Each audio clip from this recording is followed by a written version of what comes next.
We can start. We can start. Oh wait, my volume is too low. High. There you go. Okay, yeah, we can start now. Like we can. We don't have to wait 54 seconds. Just got rid of my ruck for a new Z125.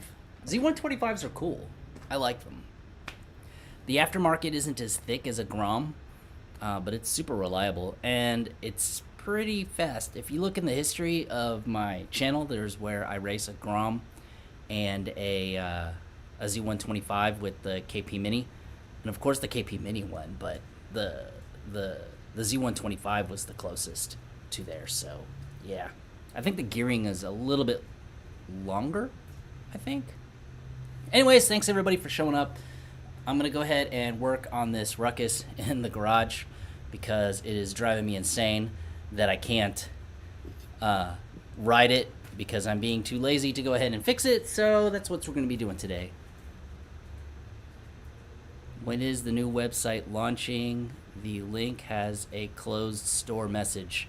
I'm actually working on some products to put on there, and then it'll be back up again, and you'll be able to see it. I needed to clean out some stuff that I didn't sell anymore, and I didn't want to like keep adding and removing and adding and removing. I just like take it down, get it ready for everything, and then bring it back up again. Got the notification late. Well, you're early. You're on time because it's actually it's 2:01, so you're 1 minute late. I was always told by an old boss that if you're either early or you're late. There's no such thing as on time.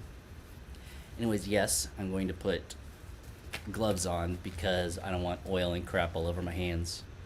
So I hope everyone's doing good. I didn't expect a lot of people to show up for this. I'm actually not even going to watch any of those numbers. I'm just going to keep an eye on the screen and the conversation from whenever I'm working on the Ruckus.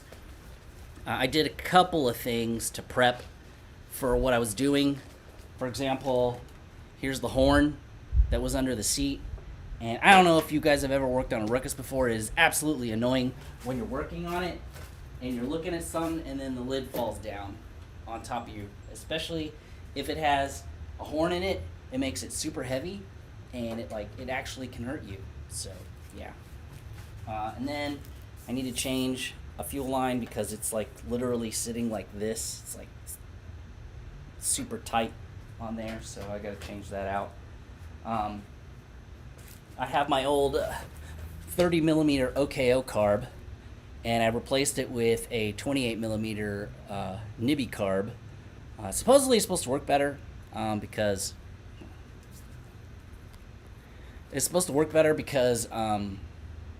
30 is too big for a 171.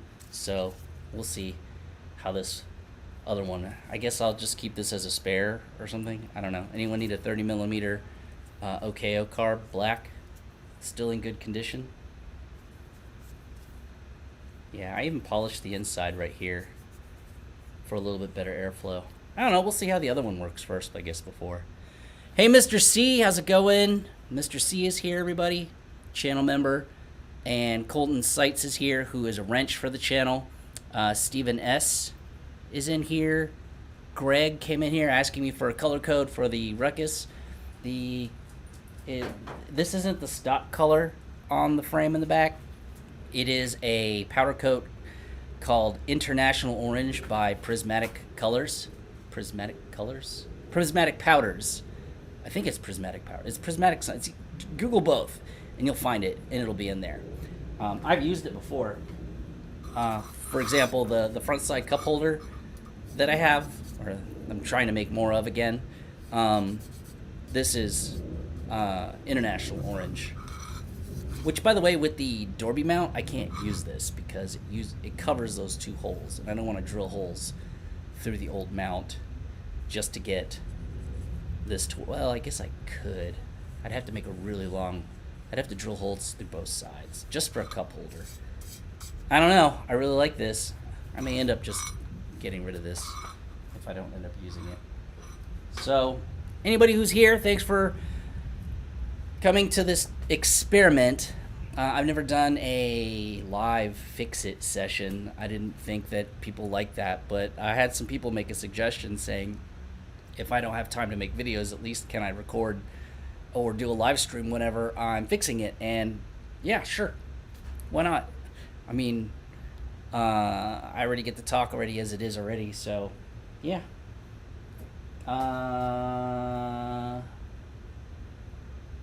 So here's the problem, okay? Anonymous Onyx, are you ever going to do another meet and greet? Yes. Shadow! Hold on, my dog's trying to eat other dogs. Come here. Shadow. You could hear me. I know you could hear me. Come here. Come here. Come here. Come here. Go. Go. Go. Go. Go.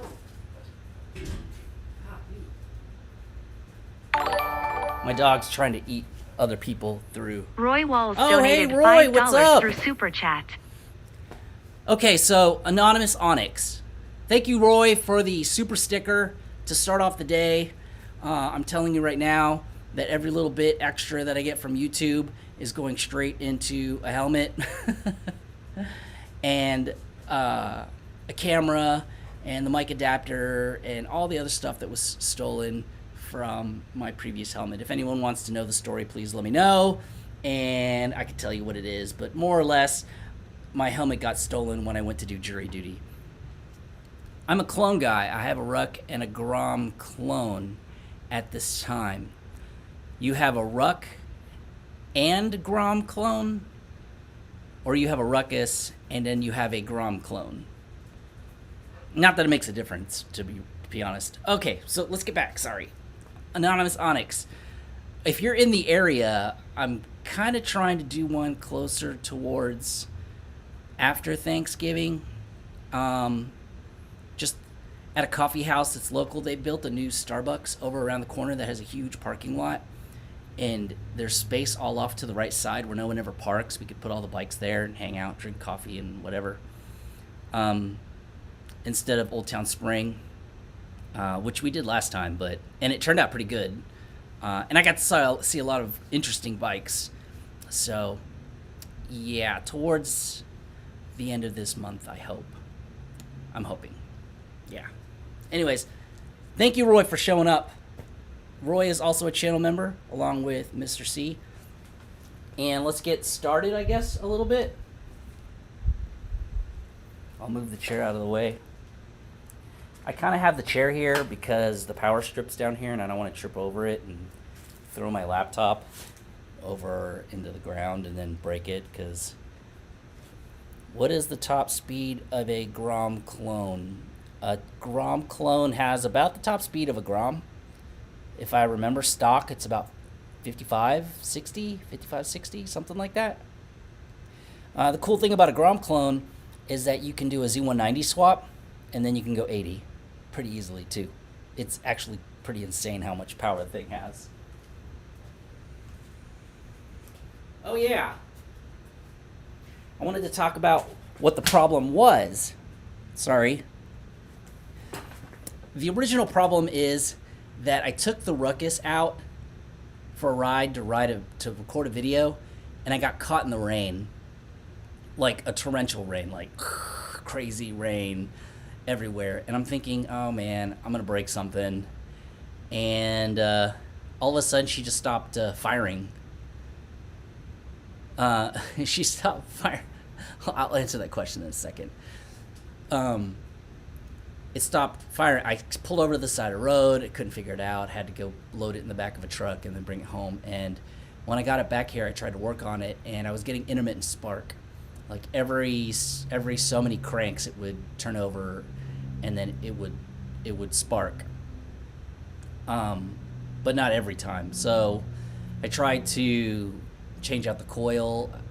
I tried to change out the CDI, which was a mistake, I think, because I used a CDI from an old wiring harness that apparently isn't good. So we'll see. So right now, the first thing I'm going to do is I'm going to try to start the bike with the spark plug plugged in to the coil, and see if I get any spark. Because anybody knows, any gasoline-powered engine needs spark, compression, and fuel to work. And yes, she said I get to keep the facial hair for right now. It was getting a little bit. I'm not in the habit of shaving all the time, so I didn't have. I haven't been doing it consistently, so it would grow halfway back and then back off. She's like, just leave it there if you're gonna not shave it every day. With my 150cc, about 145 on average person. For an average person, I'm a big guy, so I roll about 35. We'll be doing a 171 swap once I move to Florida. I have 171 videos out there. I use the NCY kit, and then I also use the big valve head on it too. Yeah, I actually did a little bit of porting for the intake inlet for it to kind of make it, because it was such a hard edge on one side. Consider doing that, I suppose. Well, Dean, and hello, Dean. I liked your Halloween costume, by the way, that you posted. It's not. I'm trying to bring it back. I want it to be back.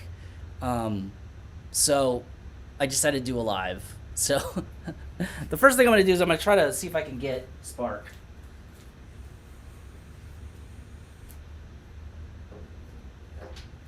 I got this orange one, and Roy, this may look familiar to you. I used it a couple of times, then I took it off. But Roy sent this one to me, and then it's got a good NGK. Oh, this is only a CR7 spark plug. Whatever, it's a spark plug, right? I don't really care about the performance right now. I just want it to run. I won't be able to read the chat far away, so you'll get my attention. I'm behind here. Maybe I should have did the angle from the other side. Oh, I don't remember which side's the green side. Crap. Green is ground, right?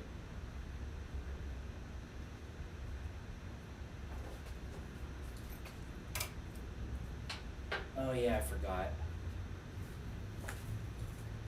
I put the start button on the box. I have to hold the brake, so usually when I do the brake, I instead of trying to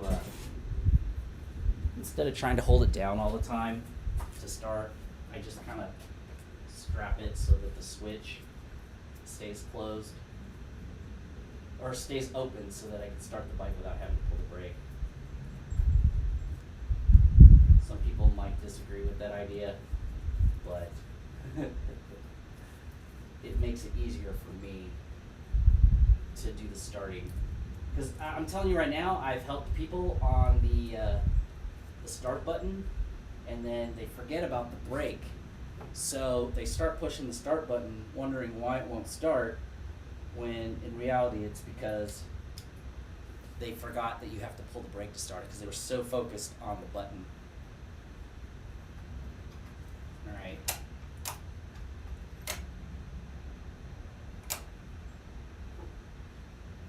Okay, power. Oh, the brake's not right.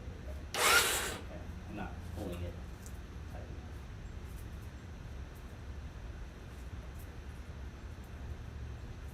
Can I just use this? Yeah, that's a good idea. Just gonna use the bike strap. There you go. Is that enough? Yeah. Okay, so I got the spark plug here. I wish I could bring you closer. Nothing. Maybe I got the wires backwards. Let's try that.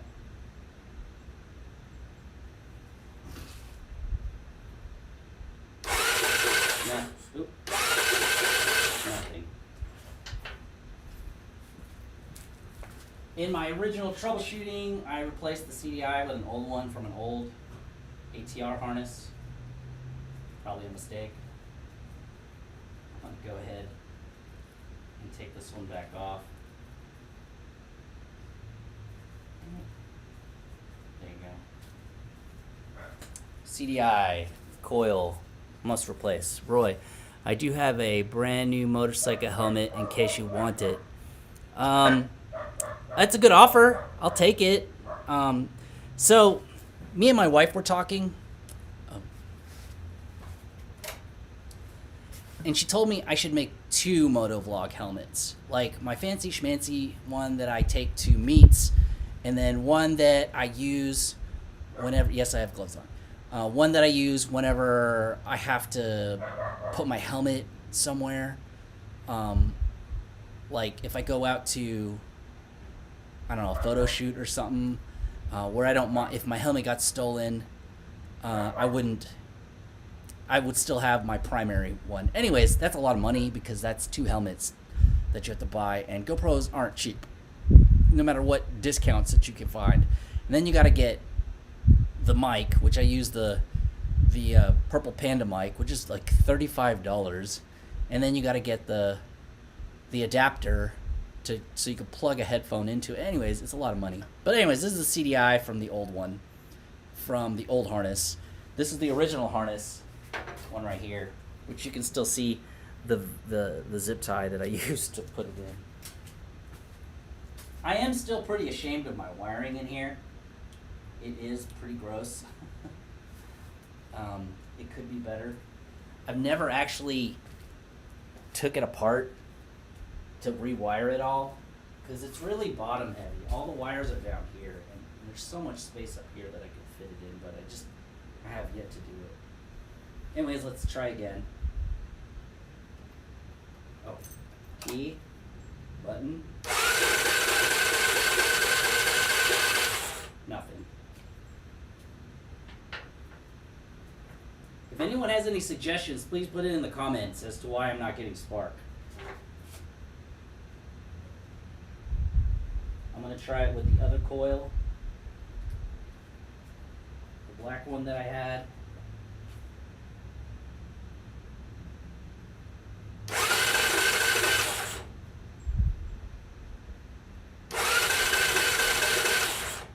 Nothing.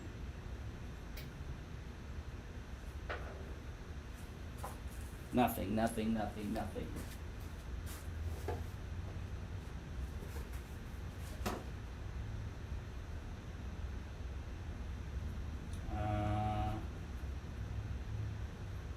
Obviously it's turning over. Oh, my resistor is disconnected. The resistor.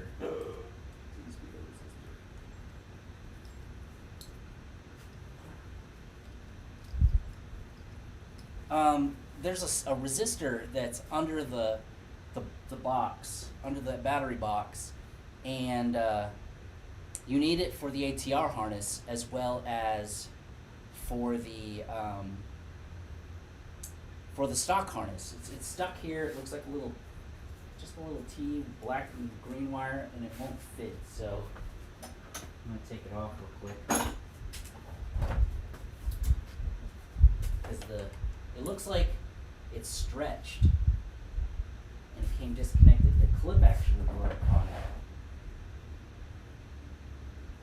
So it looks like a 10. Yeah, of course it's a 10. Everything's a 10.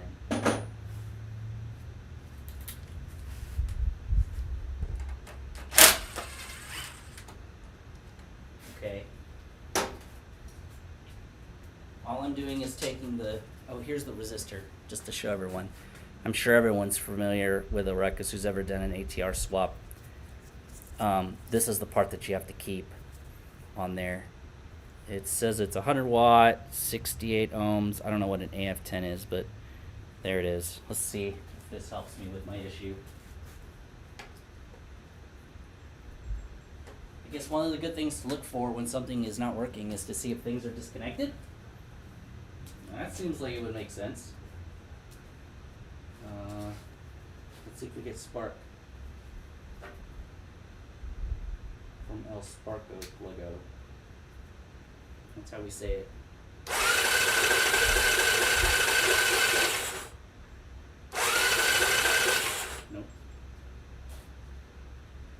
That's not it.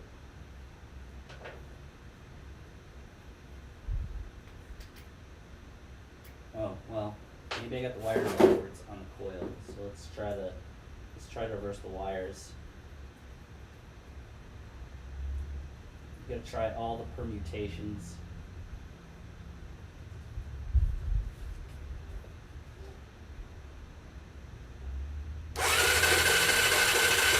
Nope. Nope. Ha! Look. This is the one I'm trying to see if I get spark off, but it's not connected to anything.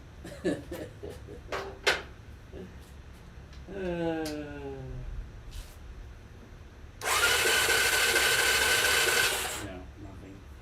Alright, we'll try the other coil. We'll try the Roy orange coil. See if that makes a difference. I can't remember if red goes to the green side or if it goes to the black side.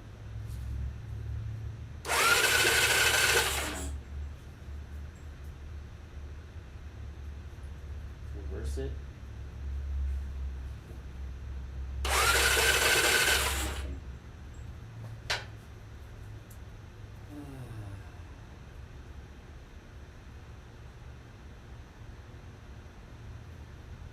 Where else to look? All right. Let's sit and think for a second.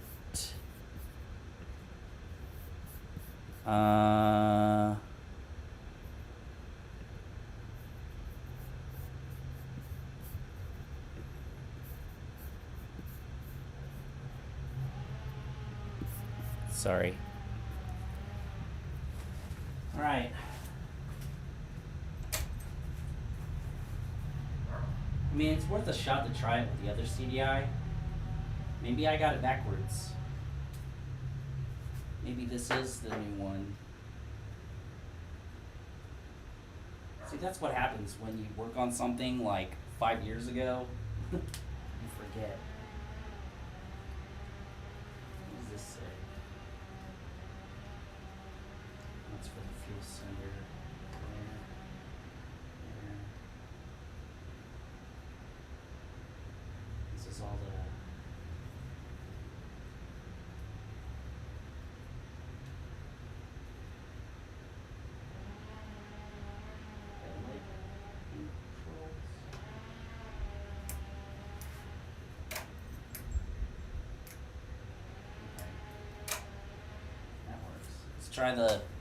See if we get spark again with the different coil.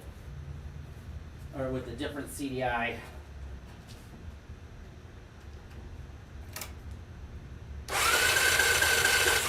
Nope. Try the reversing the wires. Nope. And we'll try it with the other coil.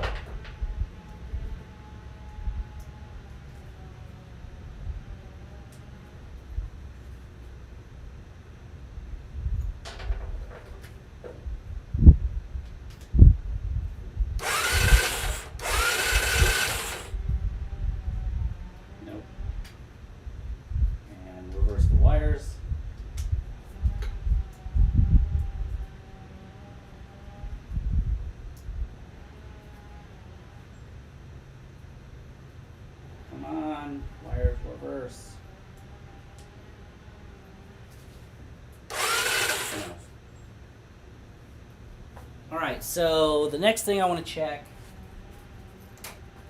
is the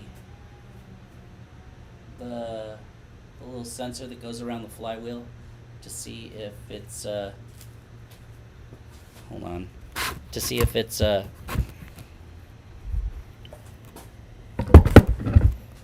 right here underneath the exhaust, you know, the little sensor that goes and detects. Perhaps it could be the coil. It might be the wire too. I was running the NCY direct coil, but then it broke, so I switched to a standard one that I basically got off of Amazon. So I'm gonna go ahead and attempt to remove the exhaust so I can get under here and I can check to see if the the timing thingamabob. Maybe I got some space in there. I have a tester. Yeah, see, Roy, could the timing be off? I'm thinking that the sensor might have maybe have moved when it was, like, I don't know. I mean, it doesn't hurt to check it, right? I mean, that's what I'm here for, and I'd like to spend as much time as I can today trying to figure it out. And I do have a tester. Hold on, let me grab it.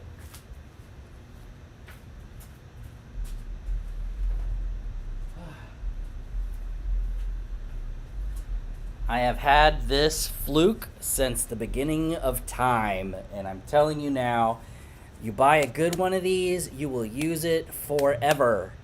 Forever. You want to make sure it at least has DC. This one's AC, DC, resistance. It has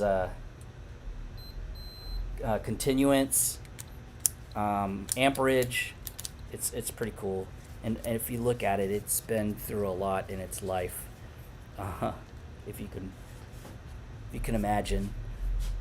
Let's see. I'm gonna take the exhaust off. I think it's a 13 millimeter nut down there.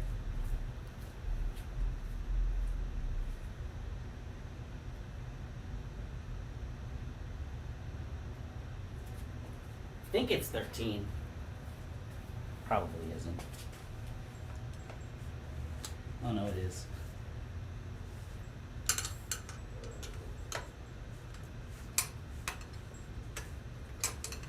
I used the original holders, bolts on here, but I lost them a long time ago. I don't know if you've watched any of my older videos or some of my videos where my exhaust the bolt kept on coming off and falling off because I didn't have a hanger on here.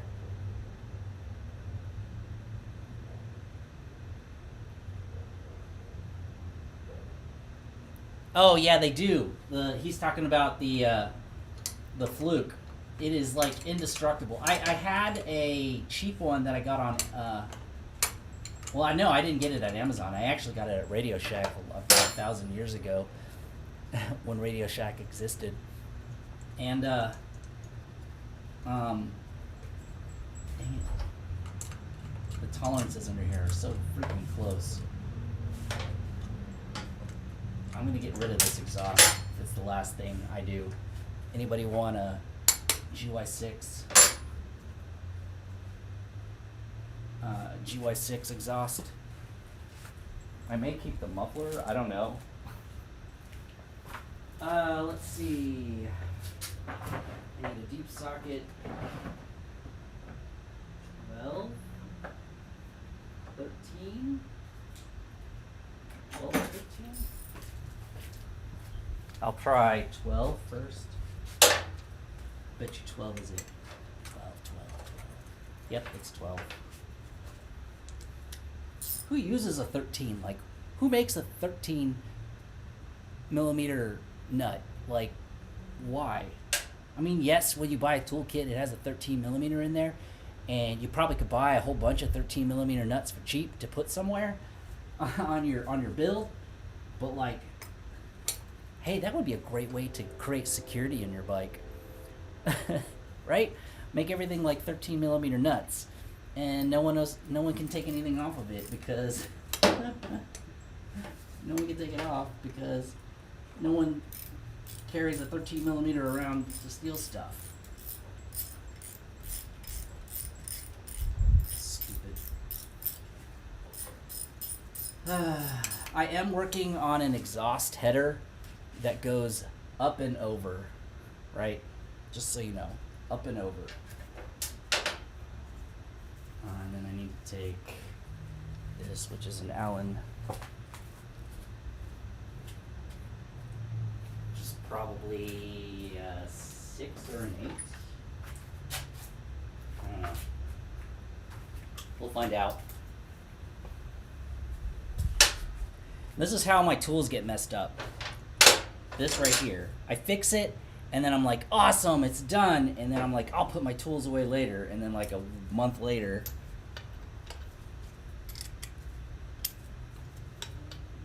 there you go. It is a 6mm. I was wrong.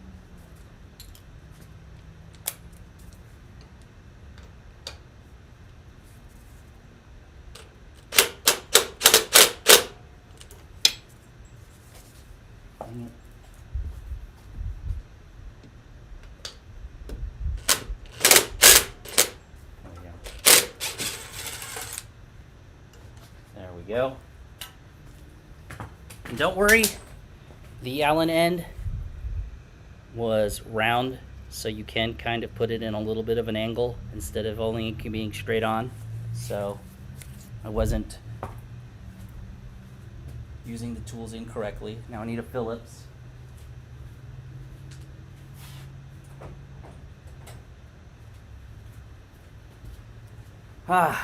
My Harbor Freight Special.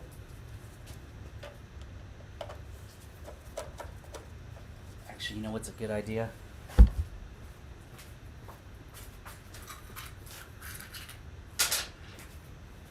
If you don't have these, I highly recommend buying these magnetic cup plate thingamabob dishes. So one, they stick on the place wherever you put them, and all your nuts and bolts that you take off stay inside of it and don't fly around. You can get them cheap on Amazon. You can go to Harbor Freight and buy them relatively cheap also. Oh no, where's those two? Oh, it's still in here. Okay.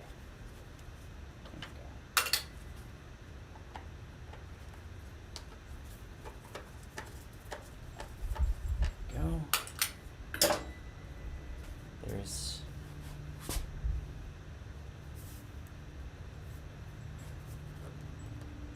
one up here. Oh, and this one's a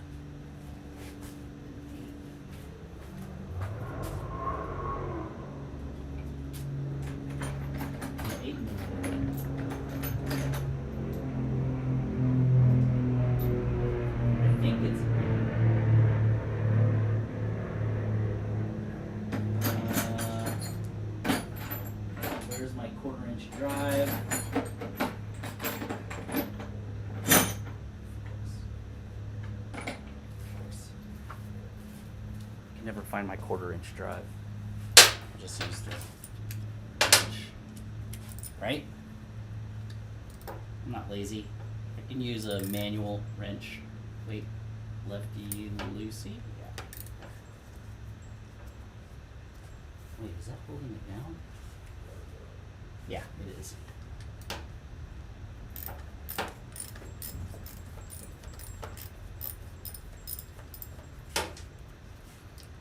Yeah, this plastic is very important on a Gy6 because it funnels airflow from the fan that's on top of the flywheel over the cylinder head. I've seen people run without it, and I don't know how in the world it stays running. This is a 5, so it's a 5. 3, 5.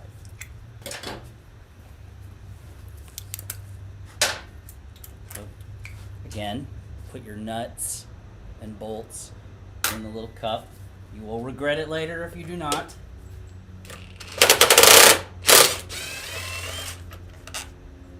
You will regret it.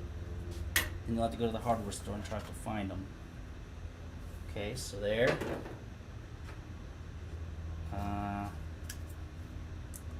This is an 8. I'm going to find my 1/4-inch drive. It's got to be in here somewhere. The most.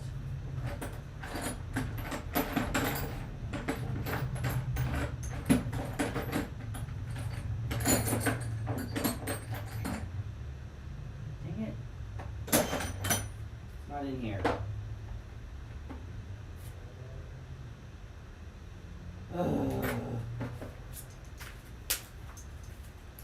Guess we'll have to use manual tools.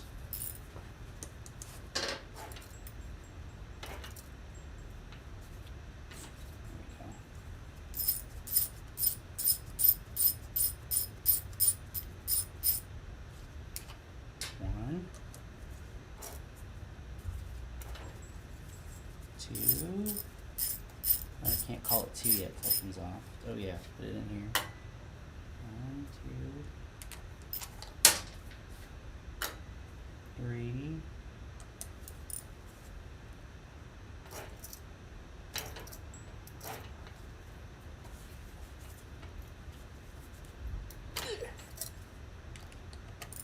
There you go.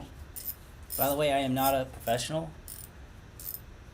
Off for a ride. Atomic Weasel. Yes, it is excellent weather today in Houston. If you get a chance, I highly recommend that you stop watching the live stream and you go ride. Like, for real. Anyways, thanks everybody who's been in here so far. We got Roy with the $5 super chat. The only one, but we only just started. That money's going directly to the helmet fund. Directly to the helmet fund. So here is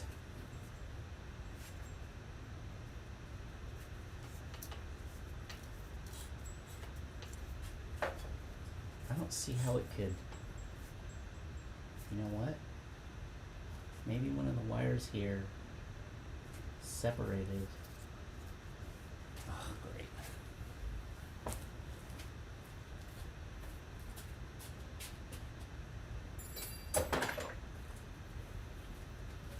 Handy dandy cutting tools. So what I'm going to do is I'm going to look at where this comes into here. Maybe there's something wrong that happened inside this big jumbled pile of crap that I have here called a wiring harness. Perhaps it was strained and I pulled a connector out or something. I don't know. We'll find out. I did try to clean up the wiring in here like a week before, so it is possible that all my problems are of my own design. Actually, you don't need to cut all this out. Who cares? We want to see all of it. All needs to be. Who loves electrical problems? Who loves electrical problems? Because I certainly don't.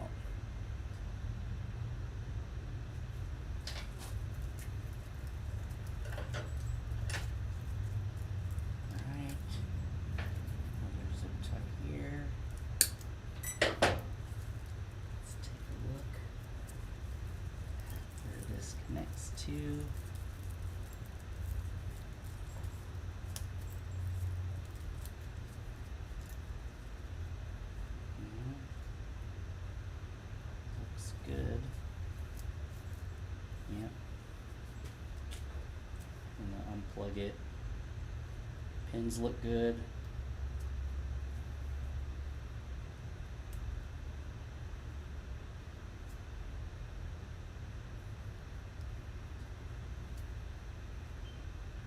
That looks good.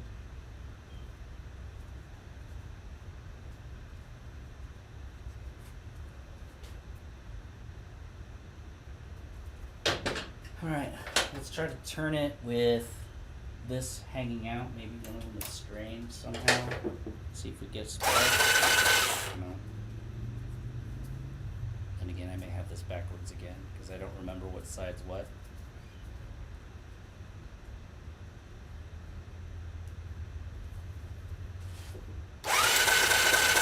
Nope. And then at the same time, let's go back to the other coil because I still haven't ruled out that it's the coil. Actually, there must be a way to test to see if a coil is good through resistance.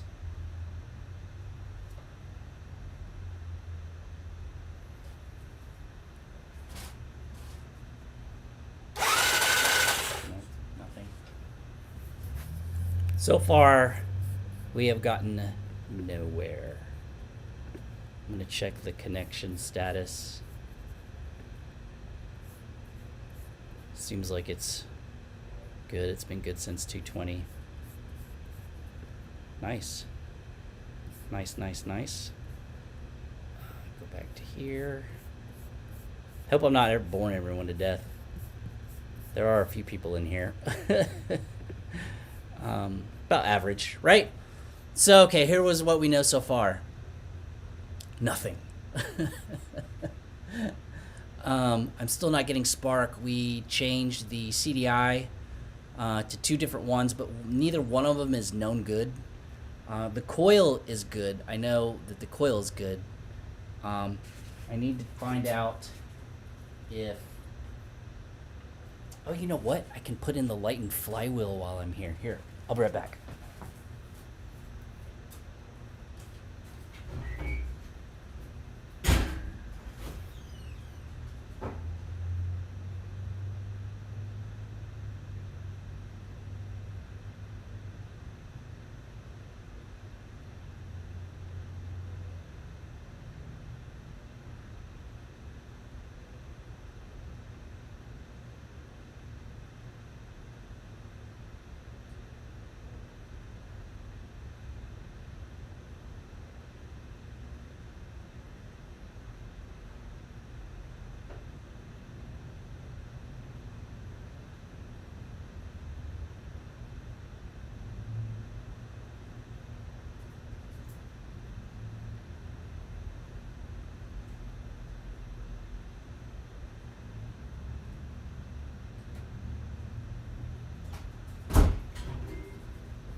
Okay. I don't know where the lightened flywheel is.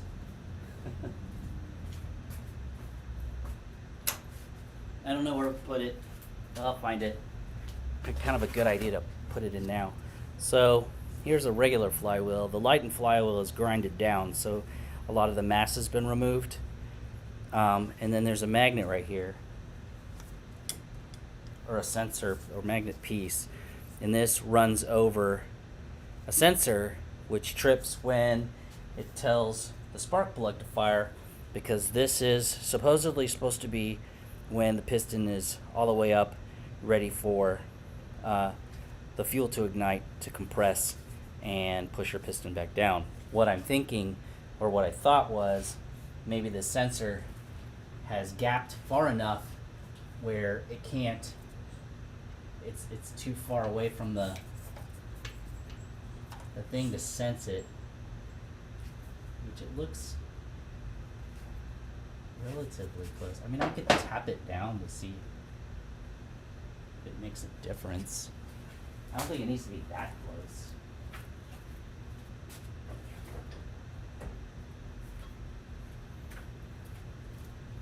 See, this is the part where if you had a ton of money, you just buy a new one of these and this and this, a new coil pack, spark plug,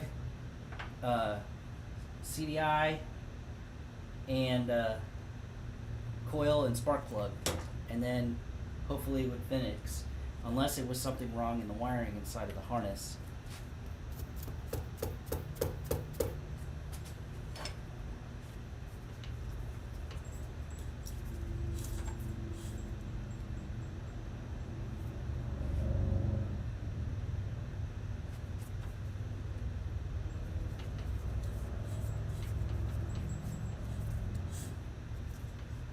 Piston moving around.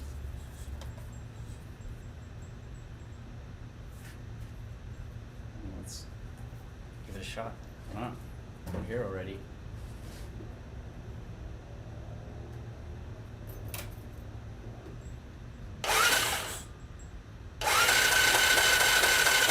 Nothing.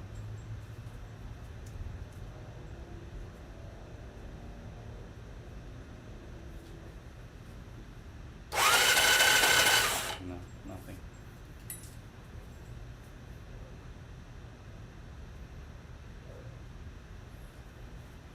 Okay. Maybe it's the spark plug, so let's test to see if we're getting DC voltage.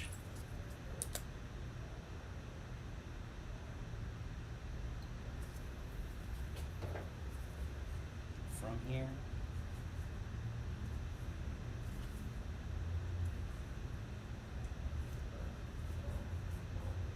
Turn it.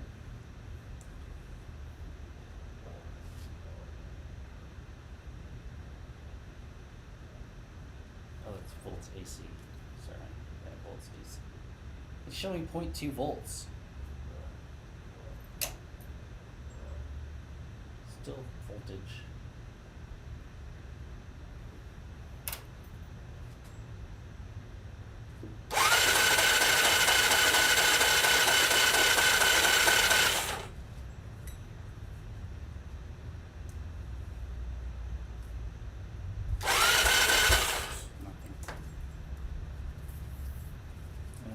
tripping.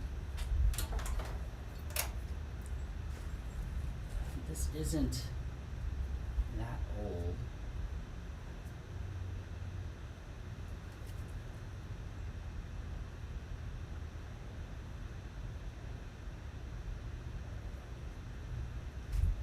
What else can I try? Anyone got any? I always working on my electric on my Piaggio MP3 because the wires all unhooked from the first owner. Well, that's because you bought a project, sir. Looks pretty good in there.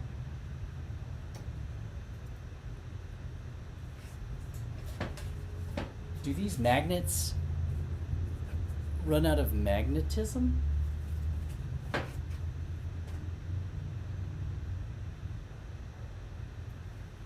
Do I have my specialty tool in here? I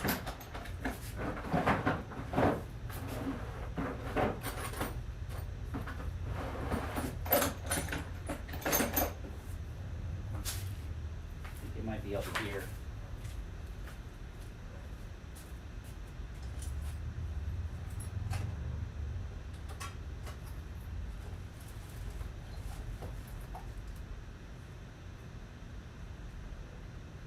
You gotta take care of your flywheel puller.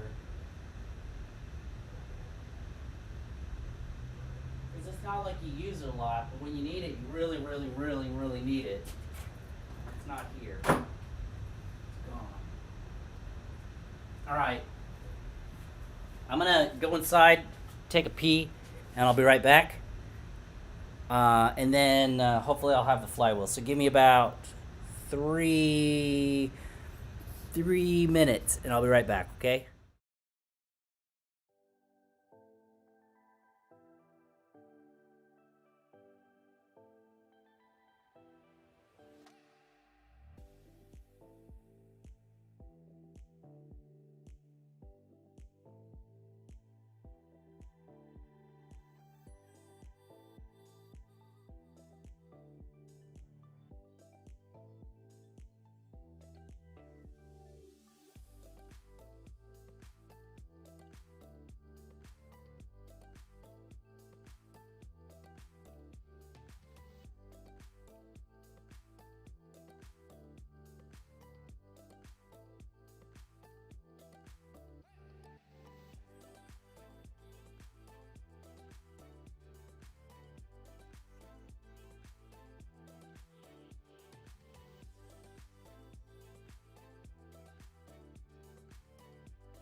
Okay, I have no idea where I put it. Hello, Oregon. Rude Nation. Hello. So far, we've gotten nowhere. We tested some special... you know what? I need to get my phone.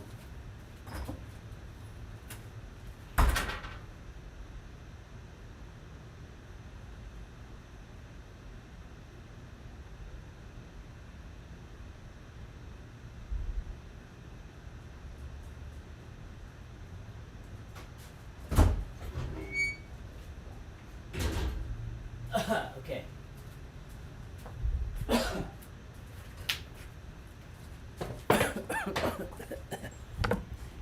Let's sit back and think here for a little bit.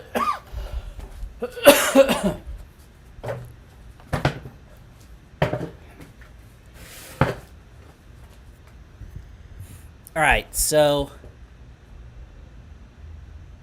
y'all remember when he had all that electrical electrical tape, yeah. Don't look at it in detail right now. Because there is still electrical tape in there now. I remember thinking butt connectors were awesome, but butt connectors are terrible, especially when you're trying to do wire management. So let's figure out how to test if a Gy6 coil is bad.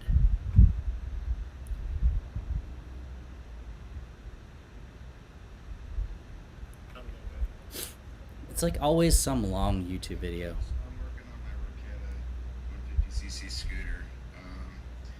So I've been driving this thing around town the last week or so. So it'll be kind of a good video. Oh, here, how to test a stator. Today we're talking about Oh, and it's a rolling wrench who's gonna teach me today. the whole 9 yards. I'm going to give you the 101. The whole goal of rolling wrench is to make your life easier, whether it's through our video, anything, different types. Okay. Yours might have, I don't know, 18 of these or 20. This one has 6. 2, 4, 6 charging coils. And then right here is an exciter coil. How does a stator charge a battery? The stator is kind of like an alternator in a car, if you're familiar with that. You go over the top of the stator just like that. Through here. Okay. And then Okay. this mounts to with the wrap over it, that's AC. Then a DC hydro coil passes the pickup coil, tells the engine when to spark, CDI box. And if you have a DC, this guy, your power is coming directly, bolt down on top of here, and then it pushes it out. Okay. If you don't have one already, multimeter. This is a decent one. It's a Craftsman. It's not top of the line or anything. As long as it has ohms. You know, He's showing a then you have a meter right now. alternating current volts right there. Then you have VDC. Direct Do current I volts. have? You need to have Hold on. those three. I purchased full face helmet, made bell qualifier yellow and black. Yes, but I fit in the XL, but not the 2XL. 2XL is too big. Do you have that banner behind you for? Oh yeah, I literally just cut that out. I have two more. Not like that though. Some are just black and white, and a couple other ones. Not for sale, but hey, Bugmo, I got a subscription! Yes! Look at the star! I never get to see that little star. Thanks, man. Hey, shout out! It's like no matter what side of the fence I put my dog, she's gonna bark at everybody. Come here!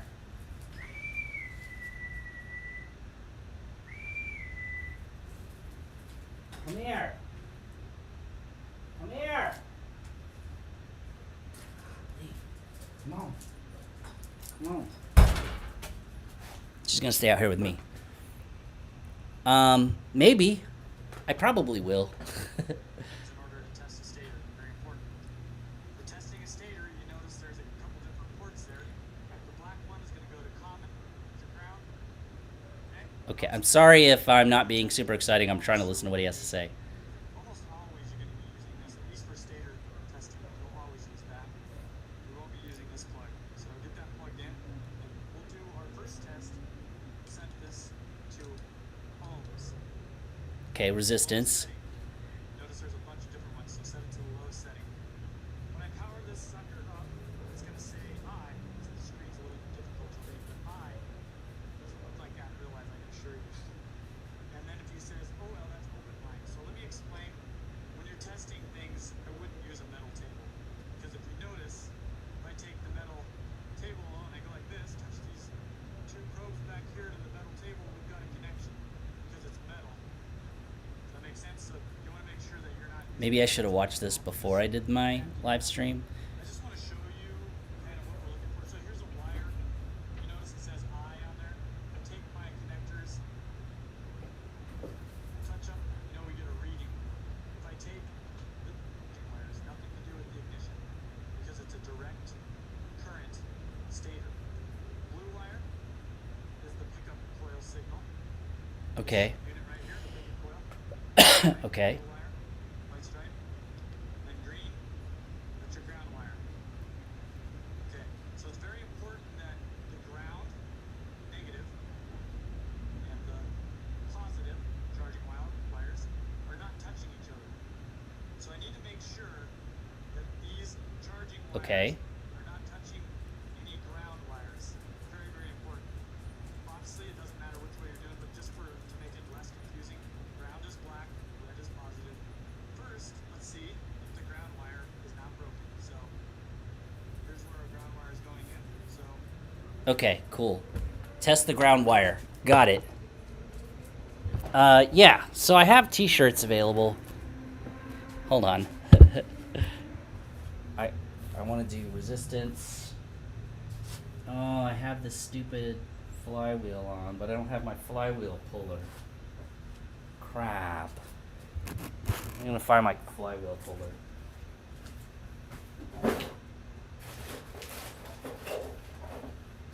Amongst the millions of things in my garage. Oh, there it is. Yay! Flywheel puller. Great. Perfect. Let's pull the flywheel. I think that's a 17? 17? Right? I don't like this 17.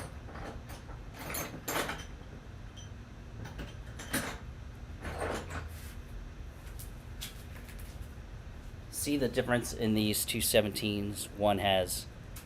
One's a 6, and one's a 12. For certain things, I like to use one that is exactly the right size on here. Oh, and this is a 1/2-inch drive. Yay!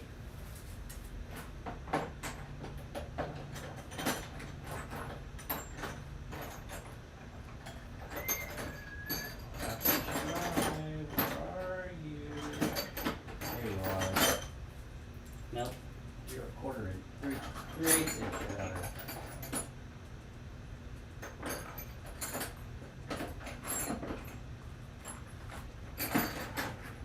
I never use my calculators.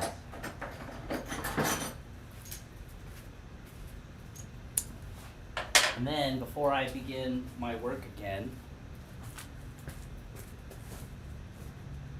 and you know what, my wife, she likes to call me a not a real mechanic, because I like to put gloves on my hands to keep crap from going under my fingernails.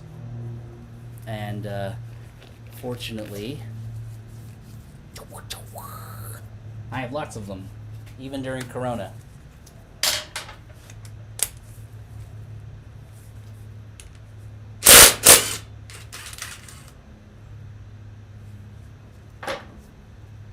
And loosen up the flywheel puller. I think it's reverse thread. There we go. Lefty tighty, righty loosey. And then put this on here. Oop, wrong way. There we go. And now you have a removed flywheel. All this is basically a jack that pulls it out. Actually, it's... There you go. You just have to remember that when it goes into this piece, it's reverse threaded. So that when you're pushing this in, you're not tightening it more and making it impossible to remove. Oh, and there's always a washer in there. Don't lose that. As far as these flywheels, the magnets match the same height. This is the one that was in the bike. The Jiling Chang.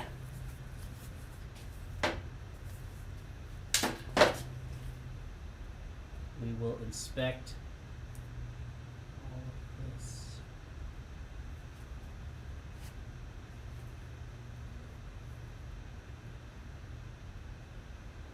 Why does it look like it's burnt?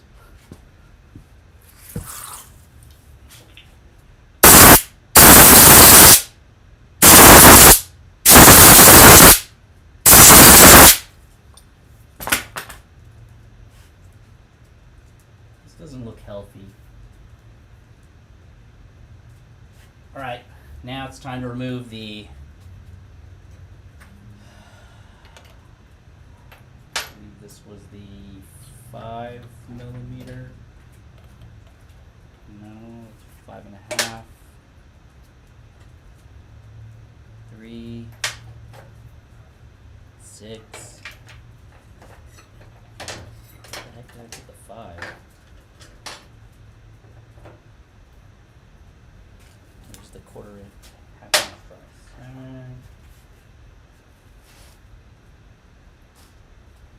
Oh look, my exhaust gasket. I'm gonna keep that. You don't want to lose the exhaust gasket.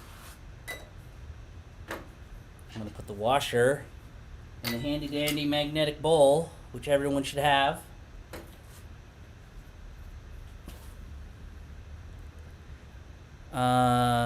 T-shirt. How often does everyone change their oil in their Gy6 150? I heard mixed through every 600 to 800 to 1,000 miles. I do mine every 600 miles. Any suggestions? I do mine every about 500. Yeah, about 500. It is a Chinese motor, so I just did it recently on there, and I probably only had like 400 miles on it. But it did sit for a long time. So, yeah, I mean, and it's not like it takes a ton of oil. It's like 1 quart, less than 1 quart of oil. So, the convenience, it's not that hard to change the oil, and it's just another step to ensure that your Chinese motor stays running longer. Where in the world is the...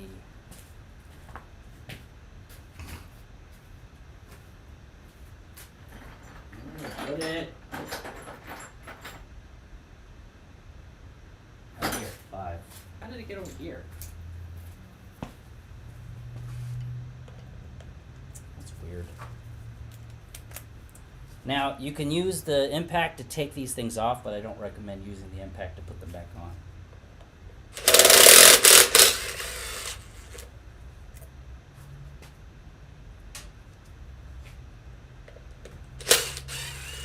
That seemed kind of loose.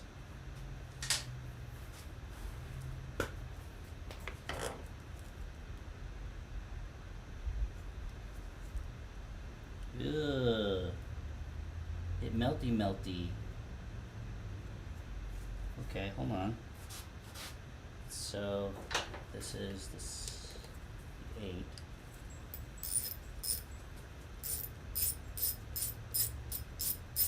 Looks like there might be a new Stator in my future. And I don't have one laying around. And it's not like I can go to Walmart and buy another one. Or AutoZone. They don't have places like that around here. I guess I could go to like Ruck City. They might have one. laying around. This is the one, I think it came with the Gy6 harness. Oh shoot.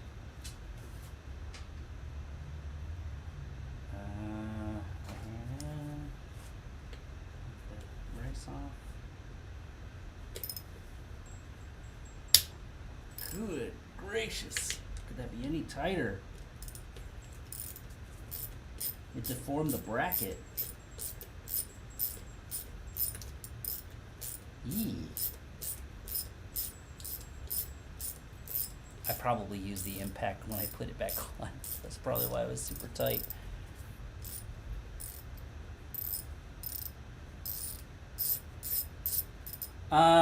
Rio Grande Valley. When you say Rio Grande Valley, is that Brownsville? Because that's where we're headed in about on the 12th. I'm going to start riding down in that direction. Oh, shoot. Oh, shoot. Oh, shoot.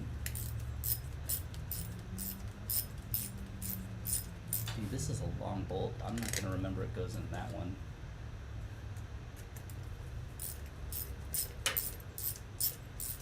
Yeah, so I'm going to Brownsville. And you know, it's not really the destination. It's just I've never ridden down South Texas. I've done north and east and west. And of course, there's beautiful places to go there, but I wanted to see what's down there. Yeah, look, I bent the bracket up a bit, taking it out. Probably have to straighten that out. Not probably, I will have to straighten that out. So that removes this. And this only goes one way.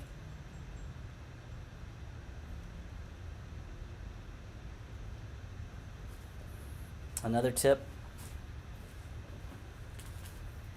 is have your phone ready to record the way the wire looked when it was connected. Perfect.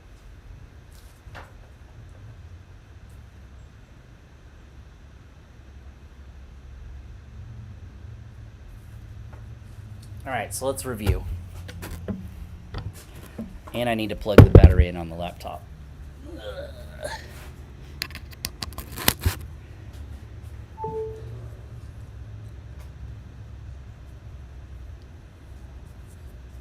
So here's what it looks like. It doesn't look as bad as I thought it did before. I don't remember this being super brown.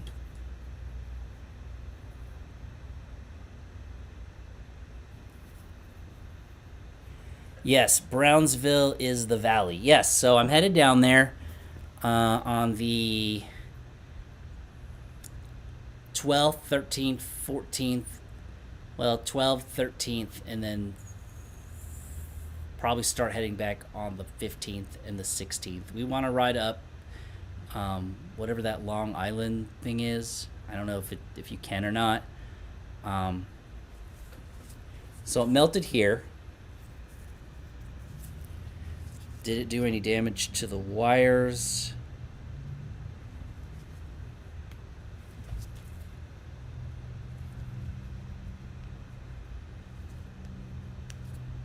Doesn't look like it.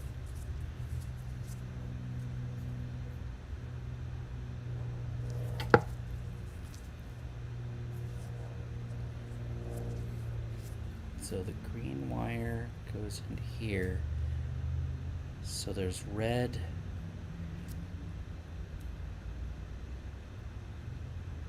Where the frick? Oh, the blue one goes into here. Okay, so let's test continuance. Where's the meter?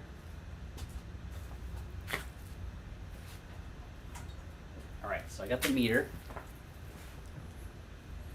If you're down there, then let me know, and we can meet up for lunch. That'd be pretty cool, actually. I don't even know where to go to lunch. So, if you're down there, give me, like, can you contact me, email or Facebook Messenger or something like that?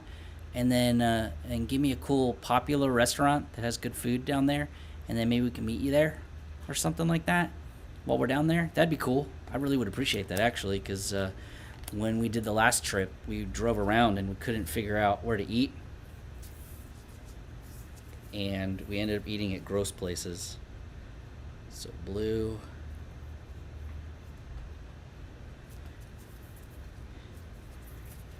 Where's the end of the harness? Blue.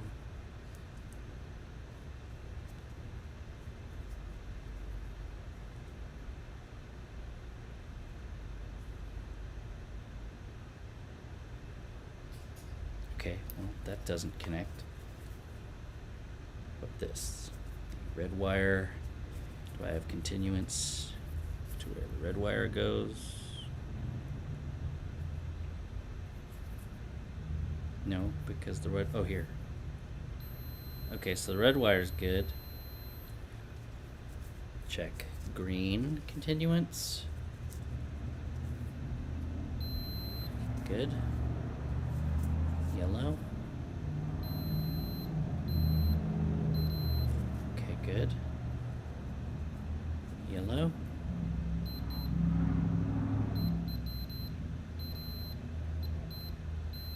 Good. And one more yellow right here.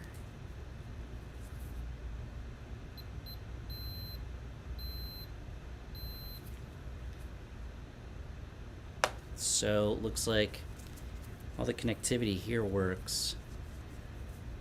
Red continues. The pickup wire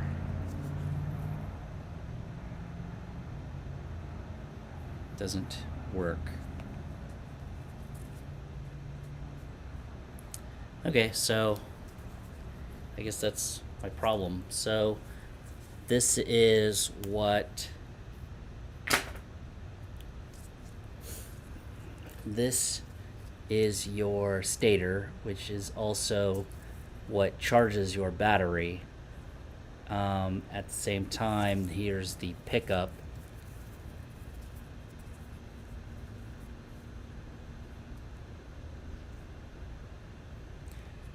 And then this pickup, whenever that magnet passes, sends a signal through this blue wire, which tells the coil to fire whenever the position is top dead center for the fuel to ignite. It doesn't look like, it looks like this pickup is broken.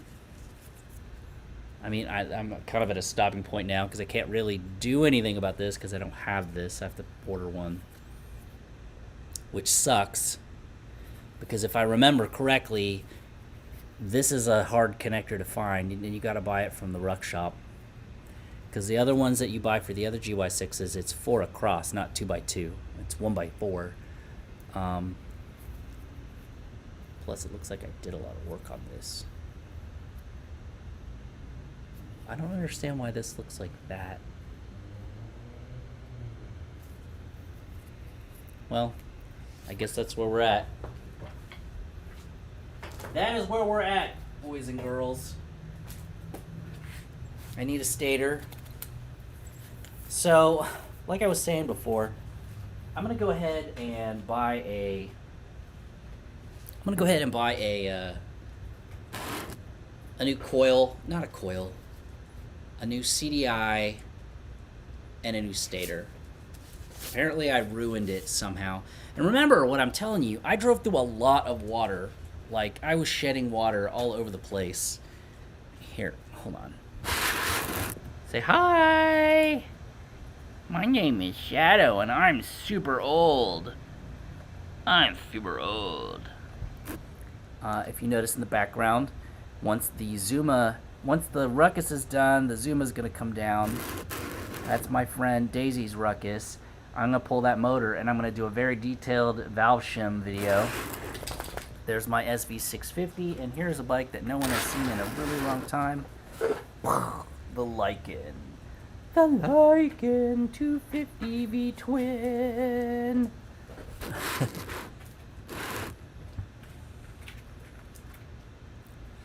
Don't miss Taqueria La Mexicana in Harlington for real tacos. You'll be passing through your way to Brownsville. Hold on. I'm going to take a screenshot of that so I can remember. Are you in that area? Do you want to, like, go to lunch or something? It's going to be me and my buddy Brad. We're going to go hang out. So, okay, here, let's summarize. Let's do a little bit of summary here. Yes, it's done. For the day. Why is my rear wheel look crooked? Oh, it's because I'm pulling down the front wheel. Anyways, okay, so we tested everything as much as we can. I know that the bike's getting power. The bike is turning over, so the starter solenoid is good for turning it. I know I'm getting compression because I accidentally thought it would be a good idea as it was turning over to put my hand over, or my fingers over the hole for the spark plug. Do not do that, by the way, because there's a lot of compression and a lot of your finger will get sucked into there if you like super crazy looking hickeys. And don't put your neck in front of it either if you don't want a hickey. I don't know if the CDI is bad, because okay, the CDI is connected to the stator, so if the stator had a short, it's possible they could have shorted that too. But really, a CDI is just a giant capacitor. I mean, to be honest with you. So anyways, that's where we're at right now. So now the channel has turned into, let's just do a live stream and talk about stuff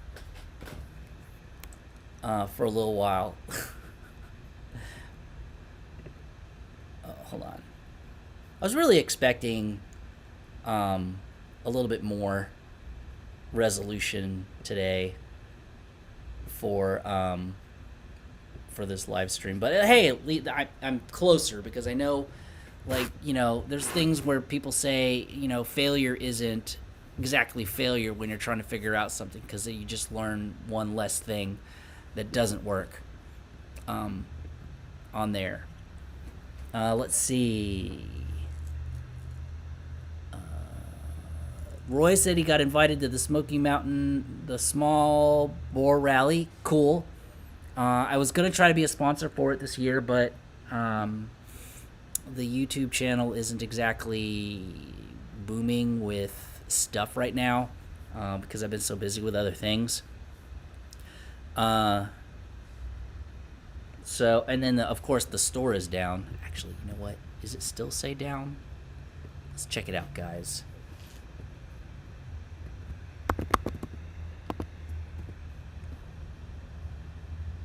Oh, yeah. Okay. Yeah. It's still down. By the way, thanks, everybody, for the 19 likes or thumbs up on the video so far. And also, thank you... thank you, Roy, for the super chat for $5. Technically, he's donating to the helmet fund because that is where I am lacking at the moment. I can't do moto vlogs right now. Then, what was I saying?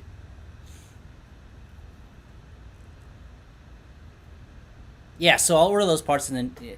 So what do you think? If anyone has any input, when I get the new parts, do you want that to be a live stream also to the install of those parts, or do you want me to just produce a video for that? And oh yeah, and by the way, this is a Get motor for any of those Ruckus people over here. It's a Get motor without the swing arm, obviously, because there's the shaft, and then it's also... Ta-da! So if you're a Ruckus person, this shirt is available on the Etsy store right now. Well, no, it's not available on the Etsy store. Any suggestions for preparing your Ruckus for the winter? Sorry for asking dumb questions. I'm new to the Ruckus scene. My name is Ceasar, and I live in Houston. So there is no winter whenever we put the bikes away, but there is one thing I do know that you want to do on your Ruckus. One, put it on a trickle charger for your battery. And two, you want to put either non-ethanol gas in your tank, or the fuel. What's it called? Fuel. Where you store your bike, you pour it into the fuel, and then you can store it for the winter. That, or ride your Ruckus in front of your house until you run out of gas, till like it dies from no gas, and then plug it in, and then leave it for the winter. I don't think it's necessary to keep the wheels off the ground or anything like that. But you could, if you did put the fuel saver in there or non-ethanol gasoline, then you could start it up every once in a while. Yeah, stabilizer. That's what it's called. Stable. Yeah, that's what it's called. I'm not familiar with that because I've never had to do that. Although I should have done it on some of these bikes. Like, for example, this one. I literally haven't ran that in a while. It is fuel injected, so it's probably going to be okay if I start it again. But, you know, do you really want to jack with a Chinese fuel injected bike to see if there's a problem in there? Anyone else got anything? Do you like the big postery thing? I think it's pretty cool, to be honest. I was thinking about using it as a background for something, but it's not big enough to use as a background. Then I was going to hang it in the garage. Then I don't really have a place to hang it in the garage. If you look around, there's the Miata, by the way, and the Miata's coming out of the garage soon. Let me know if you want content on the Miata, because I have to get it running. Because if you look at my driveway, I have my brother's Suburban. My wife is down south doing Halloween stuff with her dad, and my daughter took my car to College Station, and I have no car. I mean, I have my bikes, and that's all I need because it is just me. But if it happened to be raining, then I really wouldn't have a choice but to ride in the rain, and you know how I feel about riding in the rain with Mr. Scars here.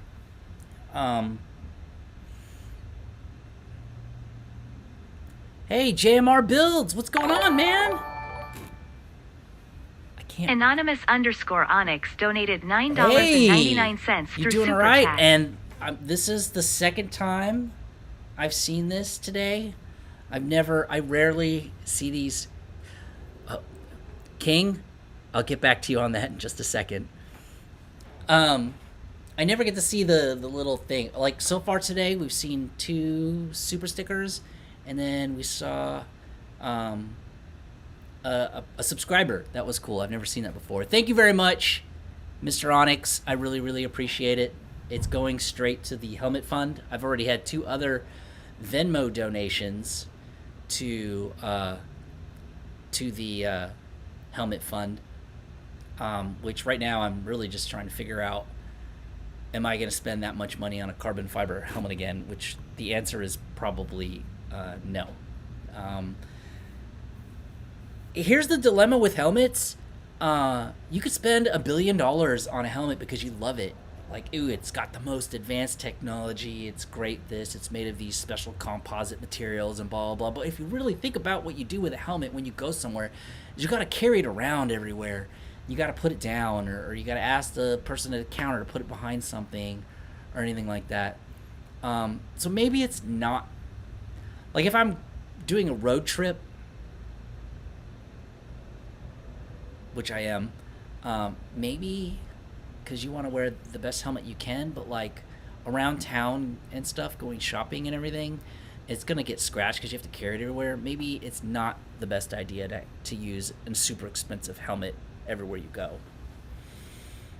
Just to update the people who just got here, my Gy6, oh my god. The Stator? Yeah, the Stator is bad. The pickup isn't working on the Stator. That's why it's not firing. It was firing kind of, but now it's not doing it anymore. Did those people pick up your motorcycle? No, not yet. Yes, Miata content, great, because I was hoping someone would say yes. K-Swap Miata, that is, because I've watched some stuff on there. The kit is pretty damn expensive without the motor. It's still cheaper than the K-Swap Subaru, but it comes with everything that you need. I'd love to do that. I really would love to do that. Onyx, you rock. I appreciate it.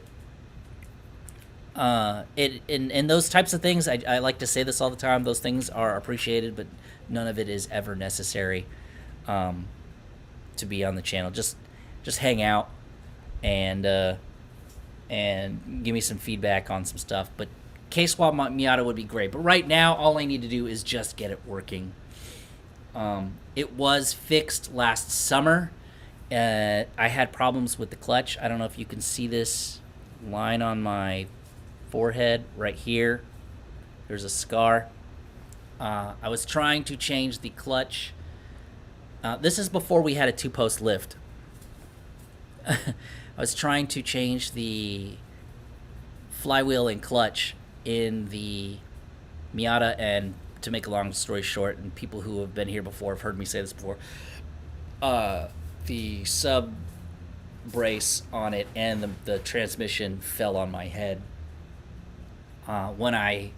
Next thing I remember was my wife waking me up, and the transmission was pushed up enough onto a ledge where it was back up at the top. So yeah. But yeah, it's working. It's together. It's fixed. I probably have to change the oil out, and I got new tires for it, which those tires on this Miata literally have like 8 miles on them right now, and they're brand new. I need to fix the interior, clean it up, and then number one, I need to get a new top. I want to buy a cheap top for right now,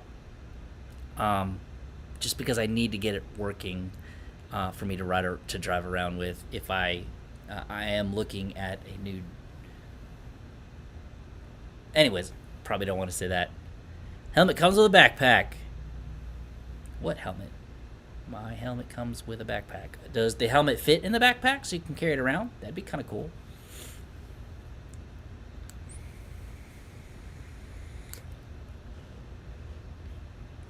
It's funny that you said K-Swap Miata, because I've been watching a lot of videos on that, and that's piqued my interest for quite a while.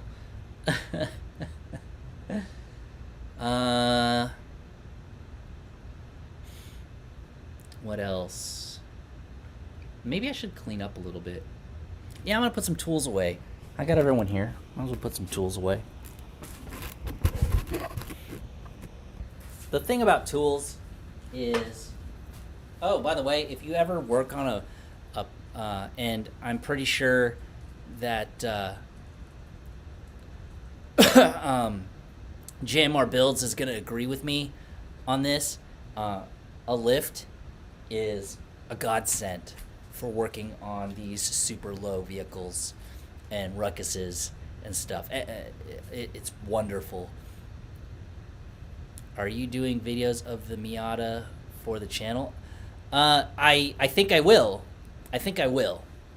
I'm not an expert in cars, by the way. I mean, I'm functional enough through the teachings of my father how to change a water pump and all this stuff. This is a 97 Miata, so it's a Model 1 with the barn door headlights.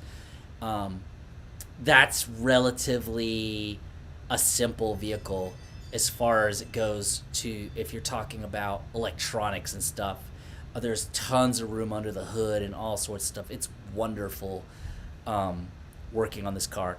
Now, as opposed to working on my GTI, my 2010 MK6, it has a trillion sensors and voltage monitoring and blah blah blah. And yes, it is a 1.8. Well, it's not really a 1.8 anymore. It is a solid cast iron block. So the last time I blew it up with nitrous, we had it bored out and put larger forged pistons inside of there. a long time ago. I was planning to turbo it, but I never got around to doing it. So it's probably closer to like a 1.9 something. I know that on this stock motor, and don't laugh, okay, don't laugh, but you have to understand that a stock Miata is 109 horsepower. Just keep that in mind, please. When we took it to the quarter mile, we're hitting low 15s. Don't laugh, low 15s on a stock motor and everything on there. This is the Harbor Freight stand. And I'm telling you right now, it's great. Just wait till you get one of those. Just wait until you get one of those like 20% off coupons and stuff like that and buy it. I'm telling you, it's wonderful. It does the job. All it is a metal platform with a scaffolding underneath it that uses a hydraulic thing. Now there's a safety bar that you put in there just in case you're losing air in the hydraulic portion. There is an access panel down here. You might need to buy some U-bolts. I don't know if it comes with it. I can't remember. Where you can do the straps for the front, and I highly recommend using the straps because one time I accidentally fell.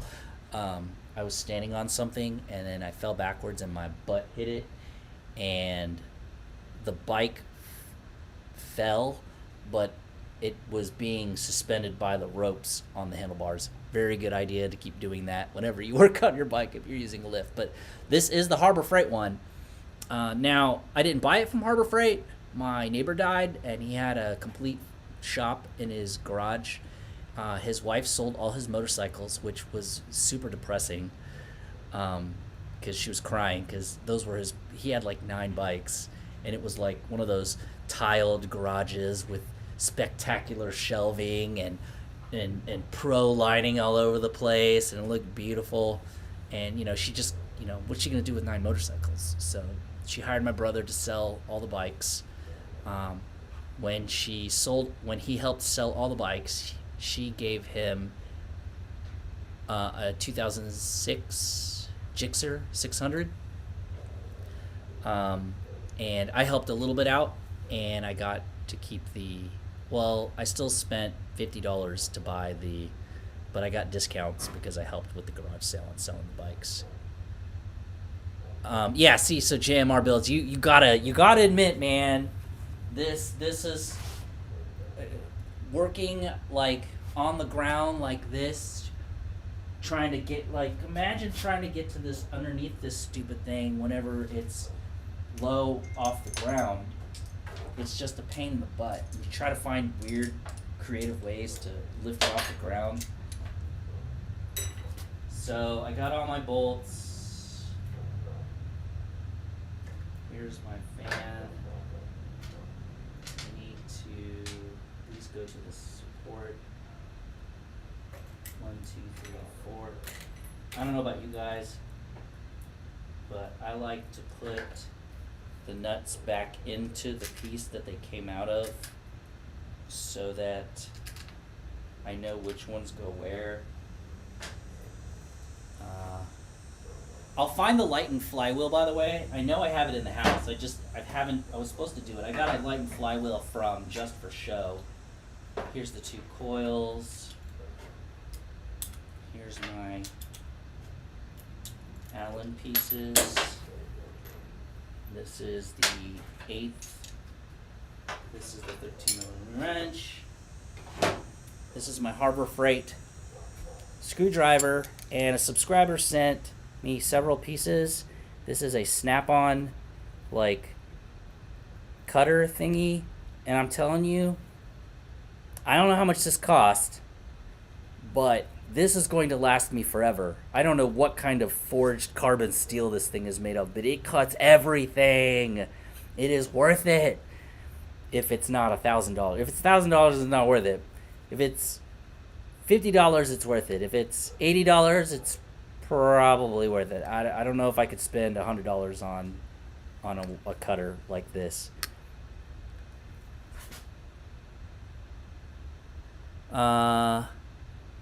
Yeah, go to Harbor Freight, but just wait for the coupon thingy, and then use the coupon thing whenever you're doing it. And hopefully my laptop doesn't fall. Then use the coupon thing, and then get it for like 20% off, because they do that all the time. By the way, this is an uncommon event where after I work on my bike, I put my tools away. Usually it's a little bit of a battle. But, here's another thing. I also bought these magnetic strips that you put on the side, and then you can put things on it on there. That comes in handy too. I don't know if anyone else has done that yet, but it really does help. I was thinking of buying another one, but Harbor Freight is not doing coupons anymore. You gotta pay full price for the lift, unless you get a membership to give some kind of discount. They don't do coupons anymore. I have a membership, so if you're in Houston, come with me and I'll use my membership to help you buy it. This one is 12. What I was trying to say is this the first, it's a Cobalt toolkit. I don't know if you know this guy from the Ruckus community, but Buzzy, he sold it to me because he had 2 and he didn't need the second set anymore. And this is the only toolkit where I still have the majority of all my sockets. So on the 3/8 drive, I'm missing my 5/16 socket, but it's 5/16, so yeah, I don't ever use that. And then up here, it says I'm missing my 19, but I know I have it. But I have all the ones here too. So that's a rarity for me to still have all my sockets. And then here is a 32 millimeter socket. Ask me why I needed a 32 millimeter socket. And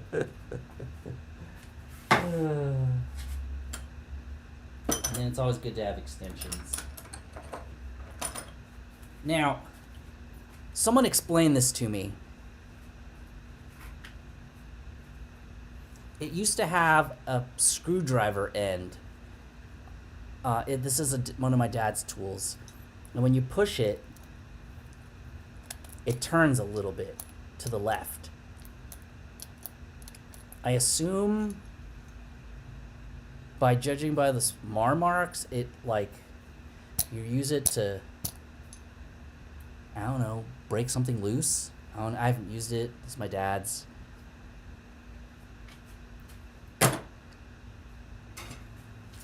.32 millimeters for the clutch nut.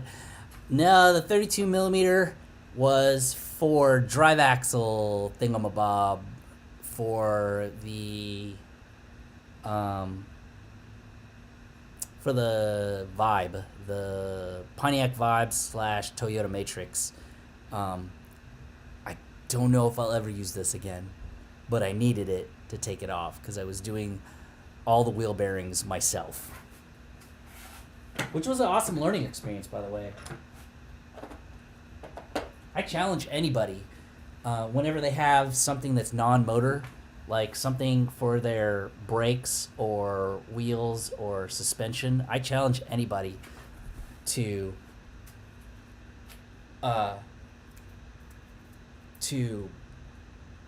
do the research, watch all the YouTube videos that you can, maybe spend a week here and there of watching videos, buying and preparing shopping lists, and try to do the job yourself. Now, if you don't feel confident that you're in your engineering and mechanical skills, then don't do it, because you need to go in with confidence whenever you do it. JMR, I take it, JMR, that you're like a professional in this type of mechanical things, or some type of mechanical engineer or mechanic, or something that does something in oil and gas, or something tool related. But yeah, like for example, my buddy, he has one of those new Jeeps with the common V6 that's inside of it, and his water pump broke. Like the bearing went out and it was just like jiggling around. The belt fell off and everything. And I did some research on it because he was upset because the place was going to charge him $700, $800 to replace it. You know, he lives, you know, paycheck to mouth. You know, doesn't really at the time didn't really make a lot of money. So I looked it up, Googled it. It's like what? It was like 8 bolts. I think it was like 8 bolts. I had to remove a piece that was in front of it, and then 8 pieces. Put the water pump in.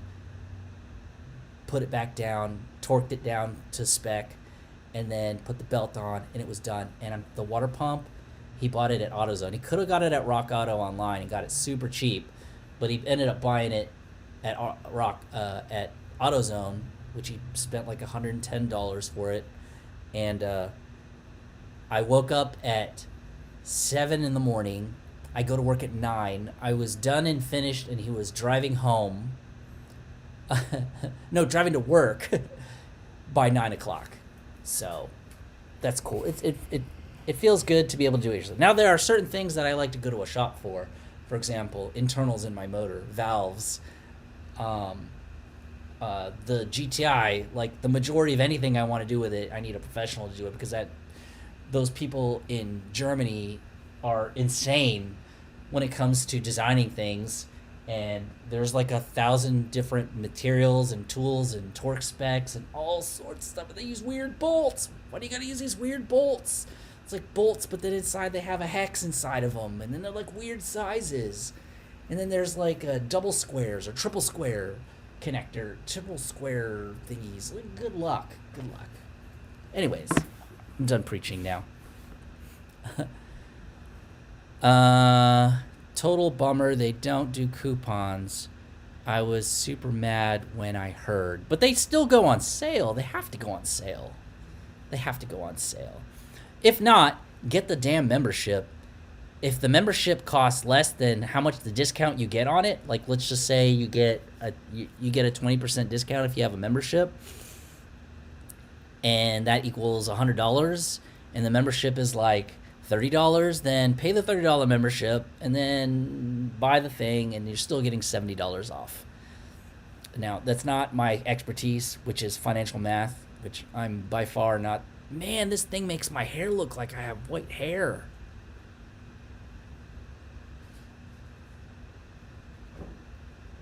I have white hair, but it's not that. Okay, I'm going over here to where my hair looks black again. Okay, it's still, maybe it's turning whiter than I thought. Never mind.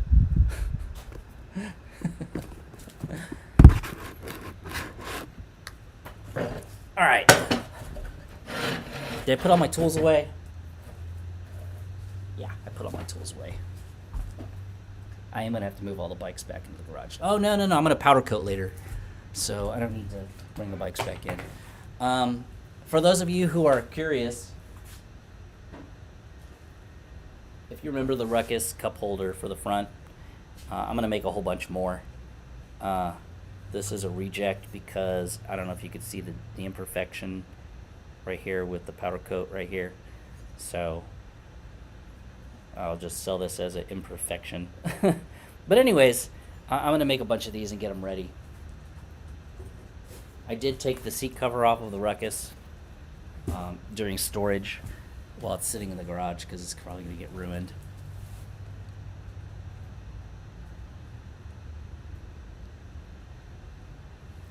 Is the video freezing up? I got a Sears tool in 389 case set, semi tools. Cool. Yeah, JMR, that, and it seems like it's really easy to work on. So far, I haven't had any problems with it. But isn't that the straight 6 that they literally put in like everything? I was told it was super common in Jeeps. I'm not really familiar with Jeeps, so.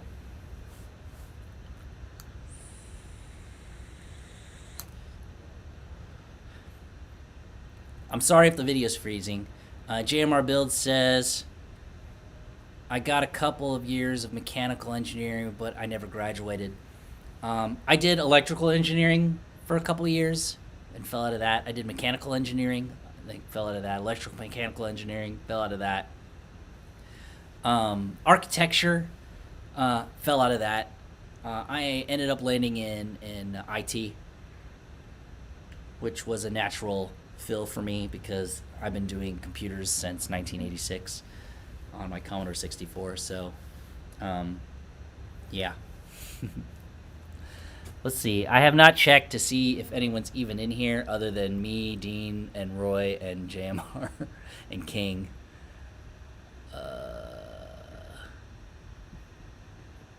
Oh, there's 13 people in here. What? I was not expecting that, for sure. Was not expecting that.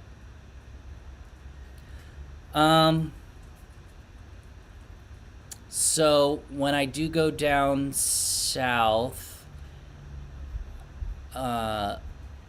King, is there a way you could send me a Facebook message or an Instagram DM or Twitter? Is that what it's called? I have an account there. So I can give you my number. Alright. And my dog is wanting... Come here. Come here. Hi. Say hi to everybody. Hi, I'm a dog. I'm a dog and I'm super needy. I think she's a pit bull and lab mix. I think. You're very dirty. Where have you been? What have you been doing? Look at all the people out there. Say hi, everybody. Does anyone else's dog do this? Watch. You put your hand on your... Oh, no, no, no.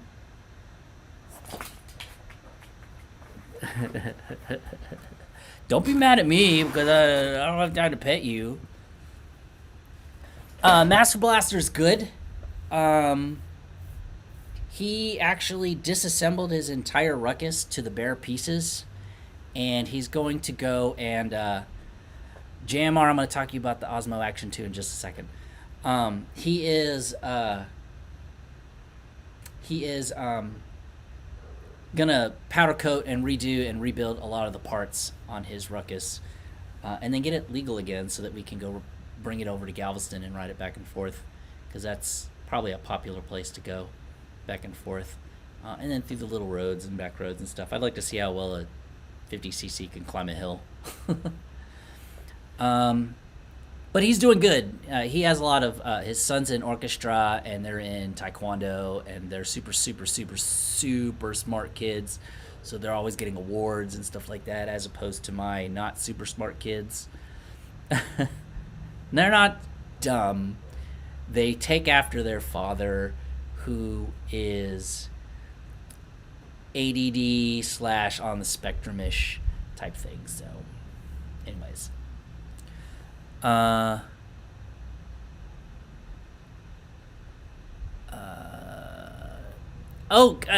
JMR, you were talking about the Osmo Action 2.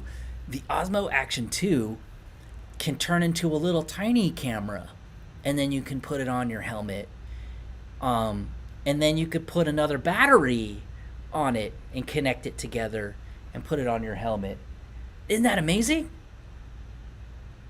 Hold on, there's someone pulling into my driveway now. They're just using my driveway as a turnaround. Yeah, okay. That's awesome. And the quality, I could really care less as long as it's 1080 60 frames. I'm never going to do 4K, and unless I get like 100,000 subscribers, then I don't really think that 4K is really worth the extra horsepower I have to buy and all the equipment and all the extra storage that I have to do to work. But the cool part, JMR, is that there's a lanyard, and you can just clip it on there and be like, hey guys, what's going on? It has a magnetic mount. Like, you could put it, I don't know, it just seems super cool. Uh-oh. My battery's dying. My battery's about to die. I should have used my phone. But if I use my phone, then I don't get to use this cool interface that I have right now. But yeah, the only thing I want to know is, can I hook up a microphone? Is there an adapter where I can plug a microphone so that when it's on the front of my helmet, I can run a wire to it and then put the microphone next to my face so that I could talk and do moto vlogs. If that happens, then I'm definitely getting that because it's smaller, it's easy, it's modular. You can put an extra battery, or you can plug in the other one where you can get the extra camera.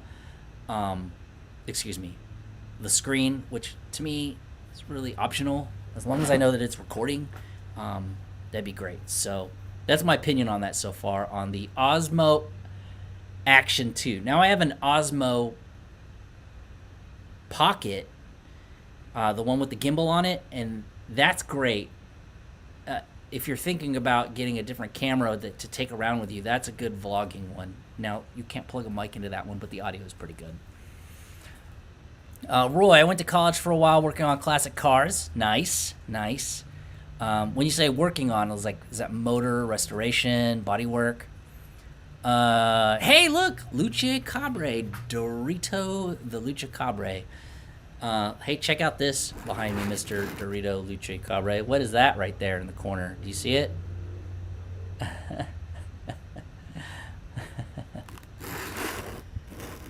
And yes, I agree. I would love it if people would hit the like button on this video. Where am I at on likes right now? I'm on 21 likes. I had 2 super chats for today. 10 people are currently watching right now. I haven't had a single error blip in my video stream, although people are telling me that there was an issue earlier. I have never in my life done a live stream for longer than 2 hours, so we're getting pretty close to the longest video I've ever done.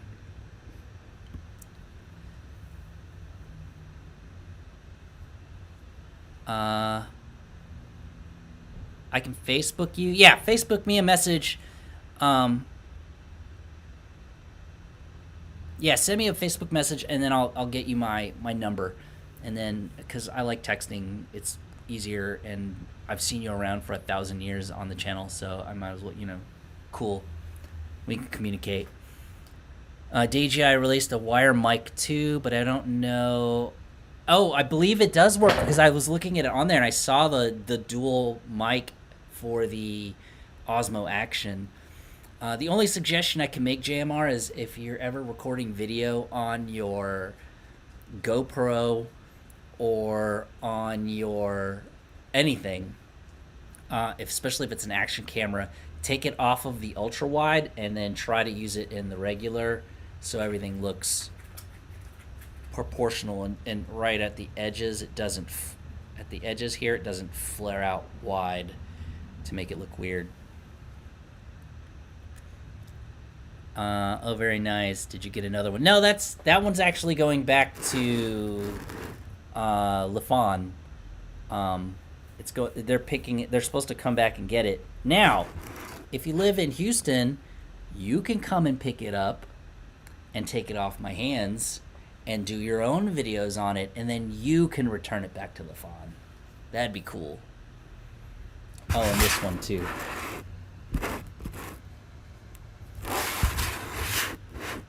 I would be happy to hand those over. I got too much stuff in my garage as it is.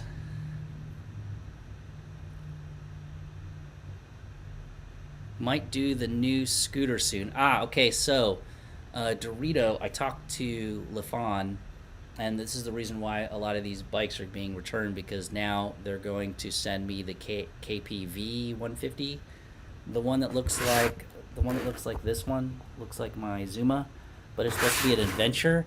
And the cool thing about that is it's not a Gy6 150. It is an entirely EPA new certification motor that has a fuel injection. I believe they said it was water cooled. It's a 150, and it's a completely different design than it is on their other motors. So expect to see that 150 in other types of bikes. Gross. I think a bug flew into my mouth. Gross. Blech.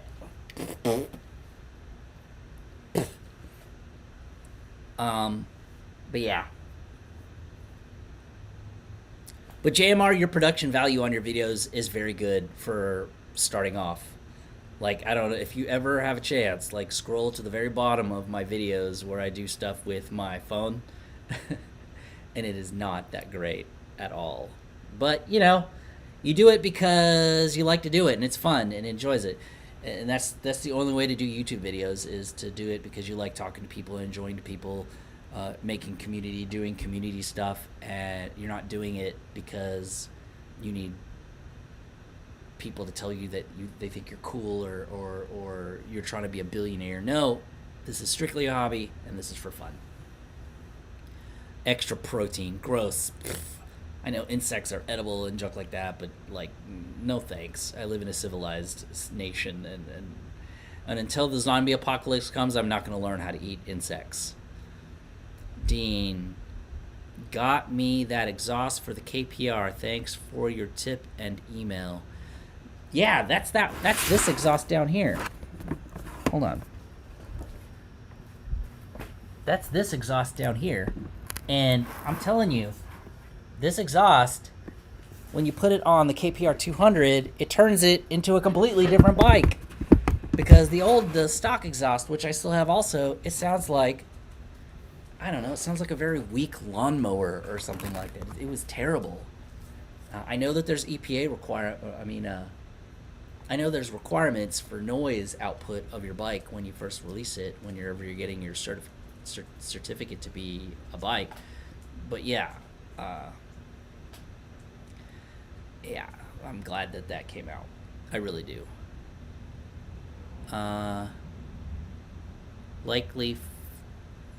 Lucky for me, bro, I'm like 12 miles away from them. Oh, from LaFawn? And Dorito, yes. See, he agrees. The KP200 woke up with that exhaust. It made it sound like a real bike, like not a toy.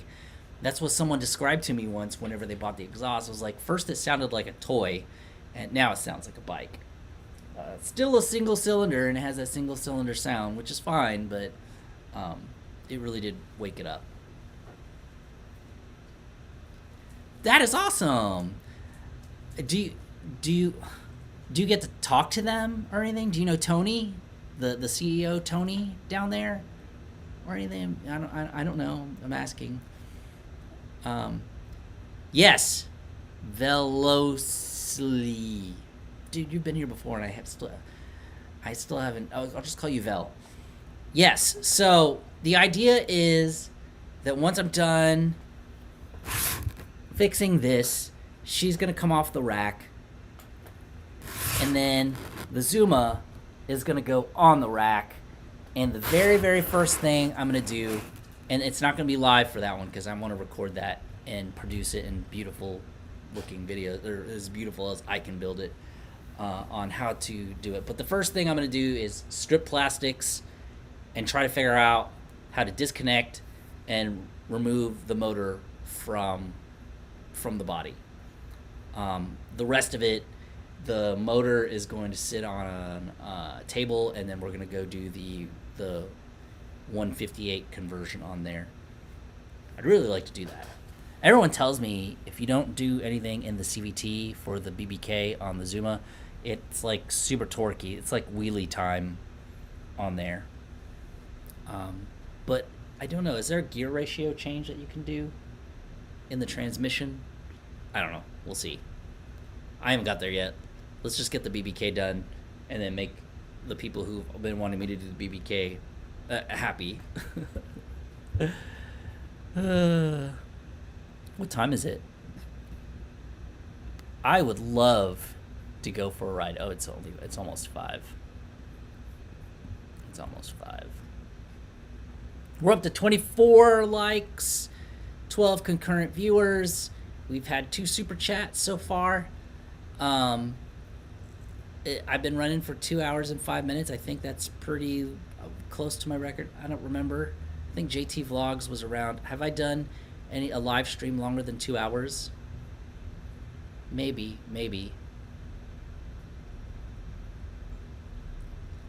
on Facebook Messenger. Okay, cool. I'll check that out then, bud.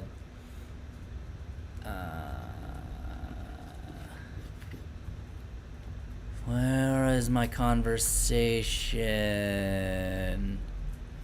Yep, we should do a collaboration review on the scooter if the stars align. Hey, that's a wonderful idea, because I don't want to talk. Well, no one else is going to be making it. So what I want to do is we could do like a top 5 or top 10 reasons why we like it, or a top 10 reasons why you should get it, or a top 10 reasons on how it's different from the ADV Honda 150 or something like that. And then like I'll get like 10, 8, 6, 4, and then you get the other one. Oh, hey, what's up? JT Vlogs donated $5 through Super Chat. Woohoo! I get to see the zombie up there. Thank you, JT Vlogs. JT Vlogs has been around for literally as long as I think I've been doing live streams. I don't know about from the history of the channel, but he's always been around. He's always super supportive. I met the guy while he was driving a SRT4 Neon. I saw him down there, which I've always wanted one of those, but never had one. Nice. Good to see you here. Thank you very much for the support. This is going directly to the I Need a New Helmet Fund, because mine was stolen from when I did jury duty at the courthouse. And it's ridiculous. Let me get into this a little bit. It is ridiculous. I have my helmet strapped to my backpack, and they're like, hey, you can't bring that to the courthouse. I'm like, okay, why? You just can't bring it up there. That's fine.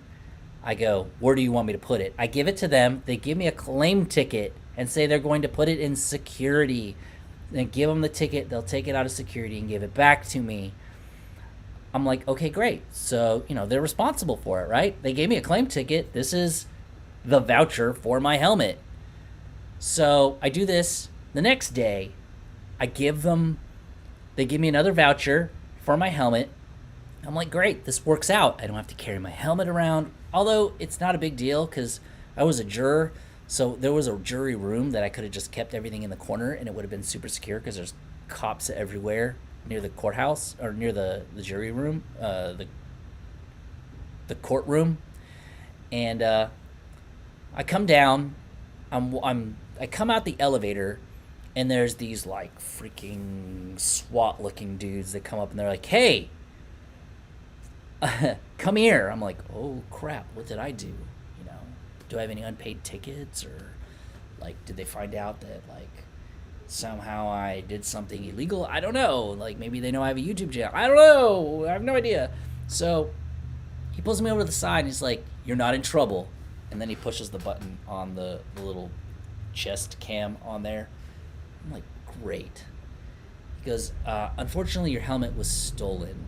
I'm like, what do you mean? How was it stolen? It was in security. Well, it was in security, and someone graciously didn't want it to get scratched, so they pushed it towards the corner, close to the door, near not the door, near the table. Because it was behind the table, now it's in front of the table, in the corner. Oh, hey! JMR Builds donated $5 Yay! through Super Chat. Thank you very much for another super sticker. It's gonna go straight to the helmet fund that I'm talking about right now. Anyways, the helmet's gone. They tell me. I give them a report. I call Cycle Gear, get a copy of the receipt for the helmet. I get the receipt for the, good thing I buy everything on Amazon, and I gave them the GoPro and everything. They gave me a case number, and I keep going back and forth on it, and they're like, oh, it's been handed to investigations, they're trying to find it. And I keep asking them, hey, if no one finds it, you guys had responsible for it, so do I get to, are you going to cover it? And they're like, you're going to have to take that to small claims court. But I'm like, are you kidding me? I have to spend money on a lawyer or something to get this taken care of? Is this... And then I came in, I looked, and all the little bits of modifications over time that I put on the helmet in the end was about like $900, $1,000 worth of crap that I shoved in there to make it work the way I wanted it to. Plus it was carbon fiber. Anyways, bygones be bygones. It was stolen. There's nothing I can do about it. I try to use my motorcycle helmet insurance because I had comprehensive. Come to find out, comprehensive insurance doesn't cover safety gear unless you get comprehensive with safety gear. I'm like, why is it called comprehensive? Doesn't comprehensive mean everything? Like, isn't that what comprehensive means? Like, everything? No. Comprehensive means everything that they want to cover. You got to pay more to cover your safety gear, like your jacket, helmet, boots, whatever the case may be.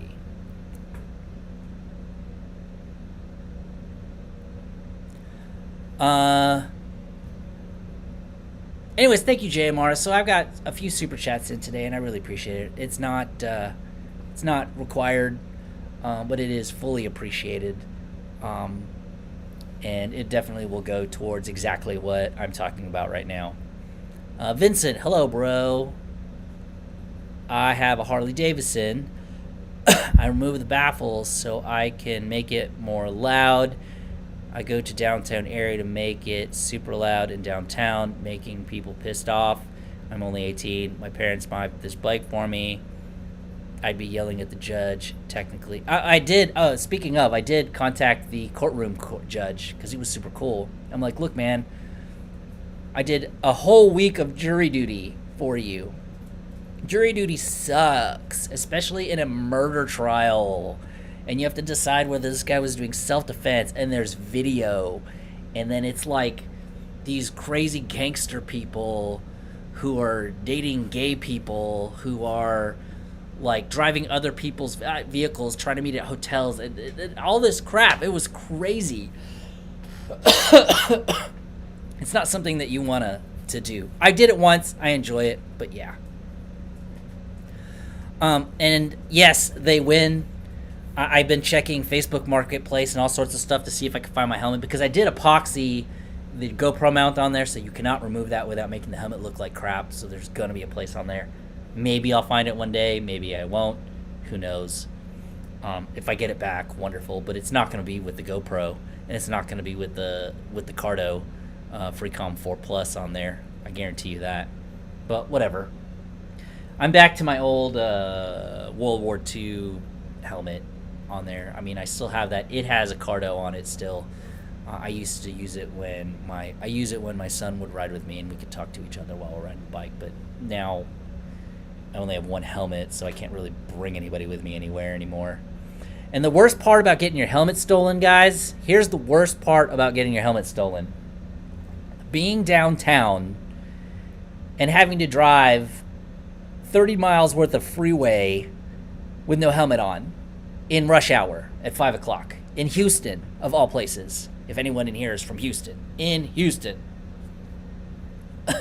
So I did not ride on the freeway. I did try to use as many back roads as I could, but there were parts where I had to use the freeway, or else it would have taken me like 2 zillion hours to get home. Uh-oh. Is someone retracting comments?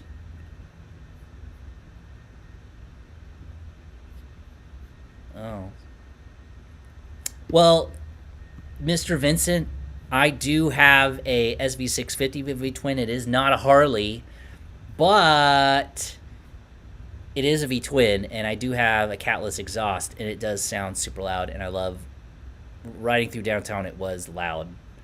It was actually very loud. Actually, it's to the point where I'm actually trying to build a more quiet exhaust on there. Where did the thing go? There it is. Yeah, it was a gift from my wife. And my wife doesn't work, okay? Let's put it that way. My wife doesn't work.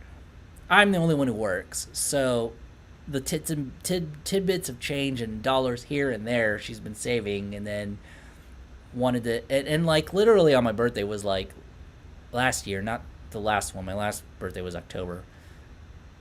But bought me a helmet. because I was complaining about how my other helmet was very heavy because it was a Bell Qualifier Deluxe, which it's not the lightest helmet in the world, but it was safe, and she bought it for me. And she, on the other hand, was pissed off that my helmet got stolen. I will not divulge the amount of pissed off that she was. But I won't let her try to talk to the judges, so she'll just ruin my chances of anyone trying to get it back. Vincent, you are not trolling. We are all trolls in this live stream because we all love our bikes, and we all love our Hondas, our Ruckuses, our Yamahas, our Suzukis, our Kawasaki's, and you, sir, you love your Harley, and that is perfectly fine to be excited about it and type as many sentences as you want in the chat. No need to recall anything. So cool. Plus, I've always wanted to ride a Harley. I've never had the opportunity to, but maybe one day, right? Roy, I purchased 6 helmets, 2 half, 1 scooter, 2 modular, 1 full. I'm not a big fan of modular. I had a modular helmet. I don't know if you remember the beginning of the channel, the black one. They're great, but for a moto vlogger, they suck because the camera is mounted to the chin piece that flaps back up, and I have to always put extra wiring in there that when you do open it and bring it back, it pulls that slack through, and there's like wires sitting on your face. Like, and you move your cheeks around, and there's wires, and you don't want that. Or I don't want that. H-Town traffic is nothing compared to RGV traffic. I think traffic sucks no matter what. What is RGV? Oh, Rio Grande Valley. Okay. See, I know the lingo. I'm from Texas. I was born in Detroit, but I know Texas. I know Texas. Yeah.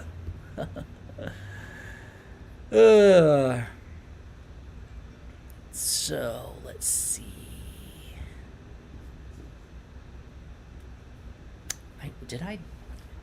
Okay, that's right. My kids and my family, they're all in League City right now.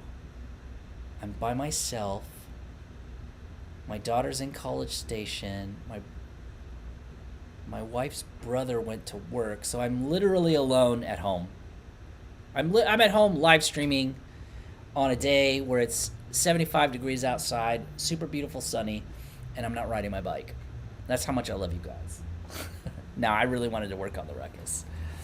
So anybody who's here who wasn't here for the live stream as to fixing the bike, it looks like the stator is broken or fried. So I'm going to buy a new stator and a new CDI. I'm not going to buy a new coil because I have coils, and we'll see if that fixes the issue. King said, had a Harley rider, the vested type, stopped me on the while back to tell me he felt less cool because... Stopped me... Hold on, let me make this full screen so I can read it because I have bad eyes.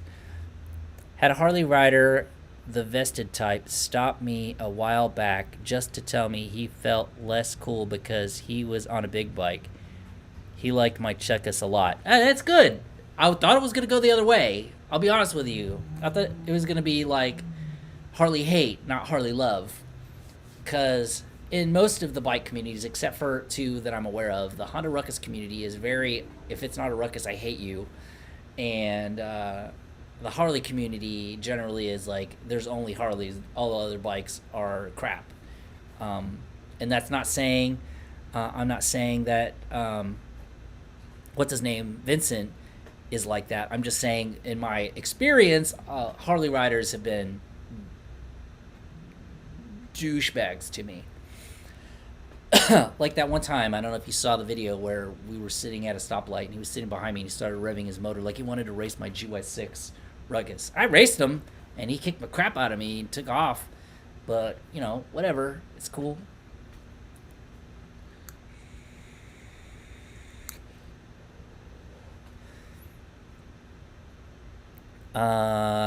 Miss these times. Yeah, well, you know, I can't do live streams all the time. Today is one of those rare occasions, like I said, that no one's here, so I can do it. And I'm not going to do a live stream in my bedroom or in my office ever again. I'm going to back to being in the garage so that I can use it as an office, so that I can use it as a tax write-off for square footage every year.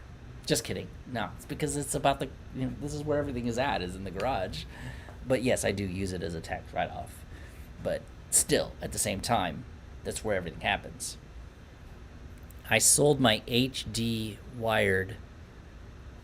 LOL, you never got... You bought a live wire? JT Vlogs, please tell me you didn't buy a live wire and then sold it. I have a modular helmet, but it cannot put a GoPro on it. Yeah, I had that same problem because L2 Reno face goes all the way back. Yeah, because it basically skims the entire helmet if it comes back, and you can't mount anything on it because, or else that piece won't go all the way up. Small bore 2 wheels! Woo! How's it going, man? Everybody, in the beginning, there was no Ruckus.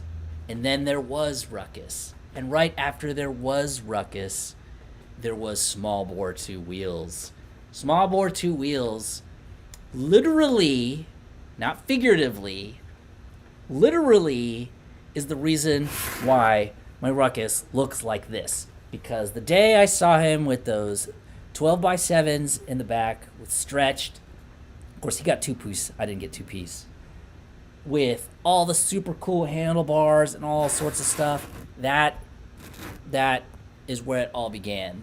It really did. I know that you probably don't think that, but it really does. Because he came to a Northwest Houston Mini Motos, now called Houston Mini Motos, and I saw that, and ever since then it was burned into my mind into this. Now, just so you know, small bore 2 wheels, I hate Gy6s at the moment because I'm having such a hard-ass time trying to keep this damn thing running. My stator is broken now. I think my stator's broken. I did some continuance testing across the wires, and one of them doesn't work. And that one that doesn't work is the signal wire that tells when the coil should fire. Reason being, I'm not getting any spark. So I think I ruined it by driving through a ton of water. I don't know exactly how it broke, but yeah.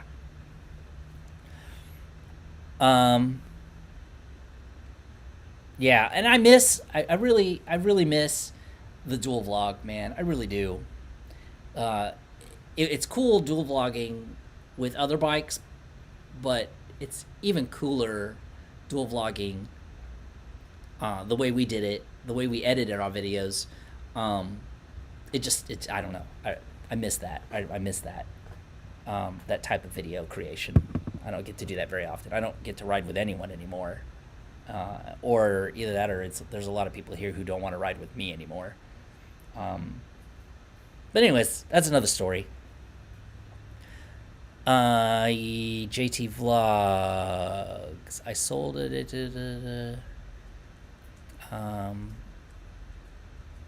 Traded for a Street Bob. Okay, that's great. But you had it. Oh, I so much want to watch. Hey, JT Vlogs, tell me why was there something you didn't like about it? That you didn't like you couldn't get the range that you needed? Or like you were only limited to like 200 miles for a day? Like, I don't know anything about it or anything, but like what was the main reason why you got rid of it? Because I'm about to go to a hard dealership as soon as I get a new motovlog helmet, and I'm gonna just start test riding different bikes. I'm gonna go to Zero and I'm gonna ride all those Zero electric bikes. I'm gonna ride the Live Wire. I'm not gonna ride a Harley. I want to ride the Honda CB650R, the one that looks like my SV650 4-cylinder.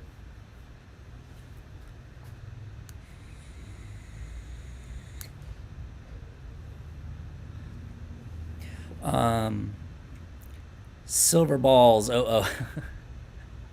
I didn't realize it was silver balls. All I saw was silver.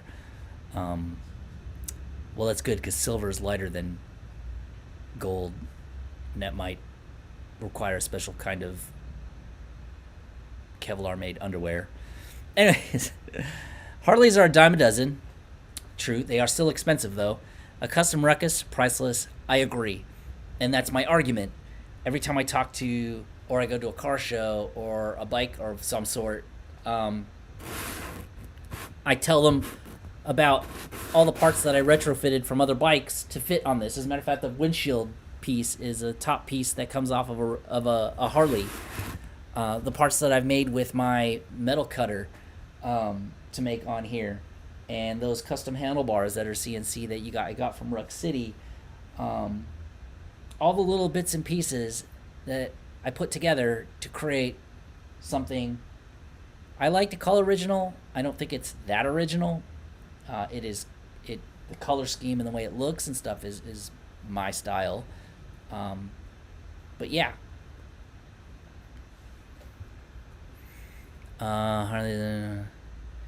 Yes, dual vlogs. They're fun to edit because you kind of want to.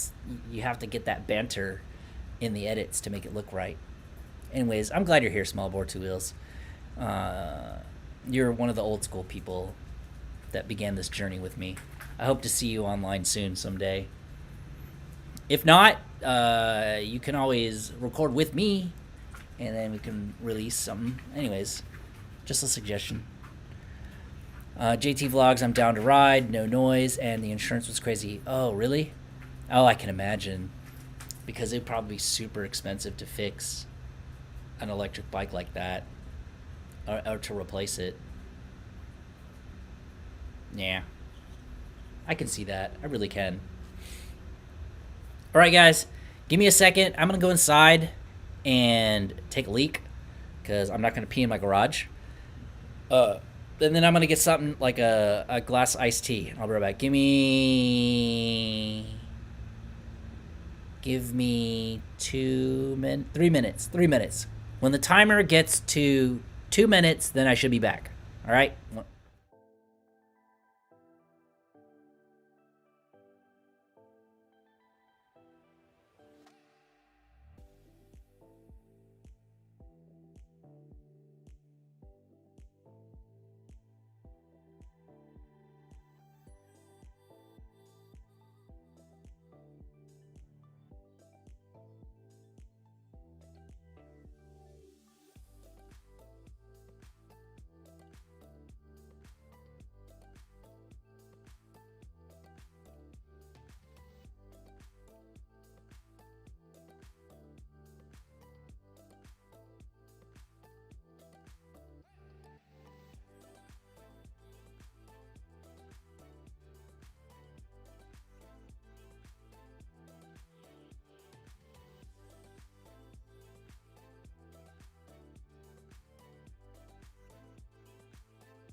Okay, it was a little bit faster than that.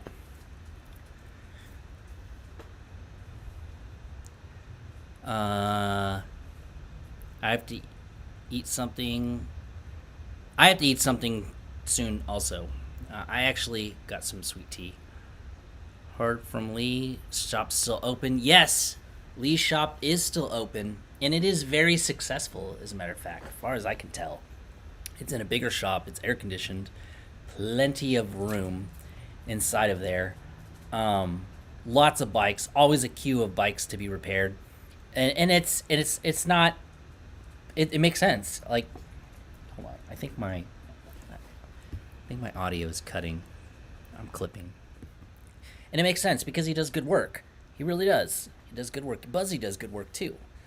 Just because I'm not really over there with them doing all the stuff in there doesn't mean that I don't think that they do good work. They do awesome work. They're doing two-stroke stuff now, so more power to them, man. They're really doing a good job, and they're doing a good thing for the community. Yeah, as far as I know, City Customs is still open, and it's busy, yes. Hello, Small Engine Live. Hello, Gerald.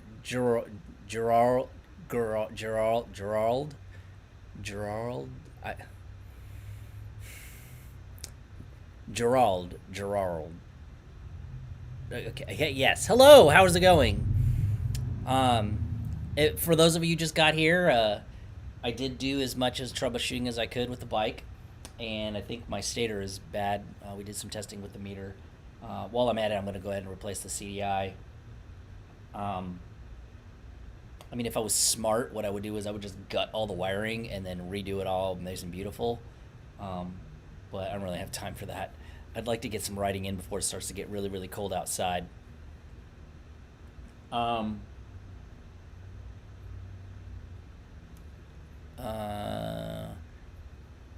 Why did you say no one wants to cruise on their bikes with you? Sounds like they're the ones that have personal issues. I don't ride with Northwest Houston mini motos anymore. Ever since I rode with them a little bit after it, but I broke my arm. I don't know if you remember that video. You can't see the scar there, but I have many bolts holding all of this back together again from someone doing a wheelie, and I'm just paranoid of getting hurt again. I don't have as good insurance as I did back then.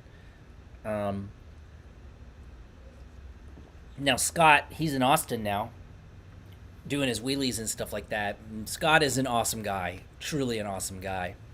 Moto Mantooth, truly an awesome guy.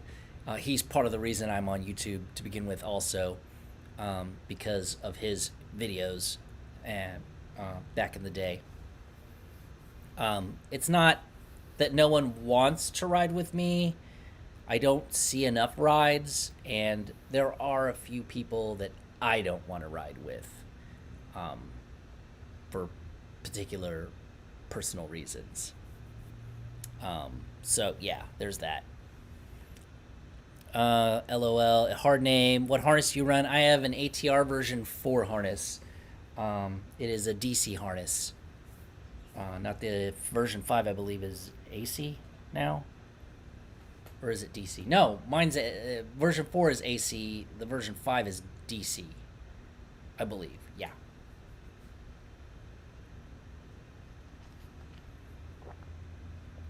And people don't knock it. Just when you install that stinking harness into your bike, do a good job.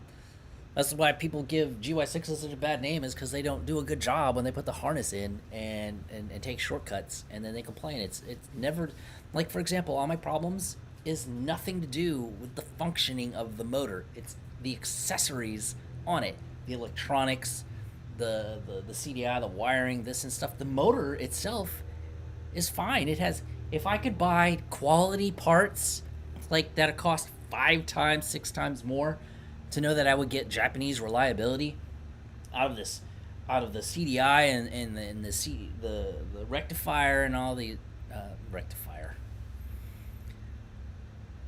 I forgot what it's called again.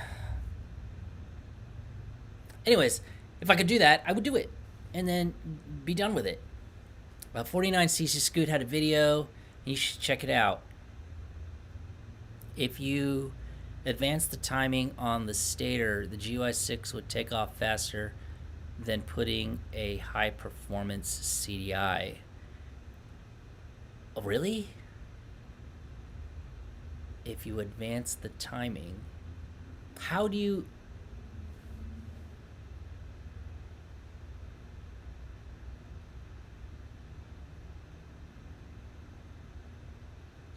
advance the timing? just in short, you don't have to give me a whole ton of junk, but just in short. 49cc Scoot has a video about it. You should check it out. Question: do you know where I can get a 13x8 and 12x4 setup other than Dorbyworks? Yes, I think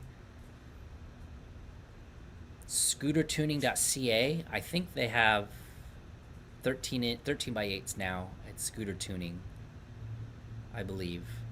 I know there's one other place that does 13x8s now, and I swear it was Scooter Tuning. I talked to Lee, I think. He said Scooter Tuning had it. Check it out. To be honest, with the 13x8 in the back, I love the way it looks. That's great. I should have went with a different tire. I went with a 140 over 60 13. I should have did a little bit bigger because the sidewall is so stretched right now that I have to keep the PSI at like 60, 70. Because if it does drop below that while I'm riding, I will demount the tire. And I've talked to Lee, and it has happened to him before where the rear tire has demounted from the rim while he was riding it. So, word to the wise, you can stretch a tire so far, but make sure if you do stretch it that far that it stays sealed. I lose air. Lee mentioned that there's a little notch or a little bump in the manufacturing process of this Michelin here. What he's done, he said, was he had to clean that off and then remount the tire back on, and then the pressure will hold. I'd love to do that. Maybe one day I'll take him up on that and take the rear wheel off and go visit him and pay him to take the tire off and put it back on, because if I remember correctly, putting a stretched tire on was very hard. Although he's been doing it for a while now, so it's probably super easy for him to put a tire on. All right.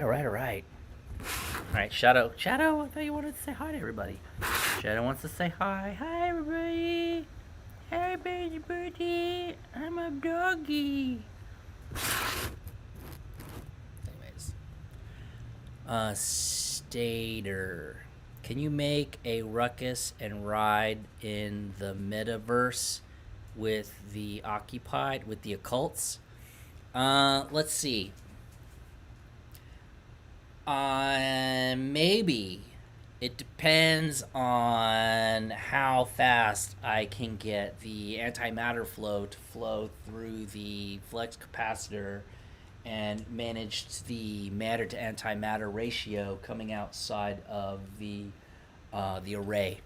If I could, then possibly I could make it into the metaverse. Now, riding with the occults, that would be a little bit different. They have to want to ride with me. I hope that answers your question.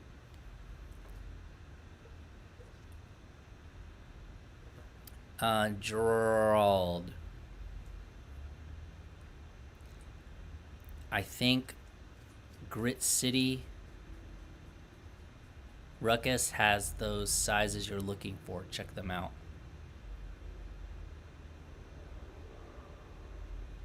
I guess. I don't know. I haven't shot. I got mine from Dorby because I thought I was going to get the most excellent customer service in the whole world with the most excellent product in the world. And to be quite honest, I got good service, but for what I paid for these things, I didn't get what I expected. And then I still leak air out of the tire. So, and then I got everything separate. I got the wheels without the spokes, without the mount, and then all sorts of other stuff. Yes, he corrected the mistake I made in the order form, saying that I wanted a silver spikes instead of black spikes. But apart from that,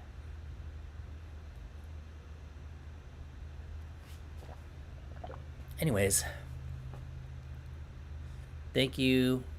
That's my fear. A lot of stories of defending the tire. Oh yeah, you gotta just be careful. Now, I've had 8x12s. My brother has an 8x12 on there, and with that size, with a taller tire than this, and it's been like that for years. My original tire still has the wheel on it and everything. I used to have a 10x8, which is weird because that's almost a square if you think about it. A 10x8 rim, and it stayed on there forever. Like, as long as it seals, and air doesn't come out of the tire, you have nothing to worry about.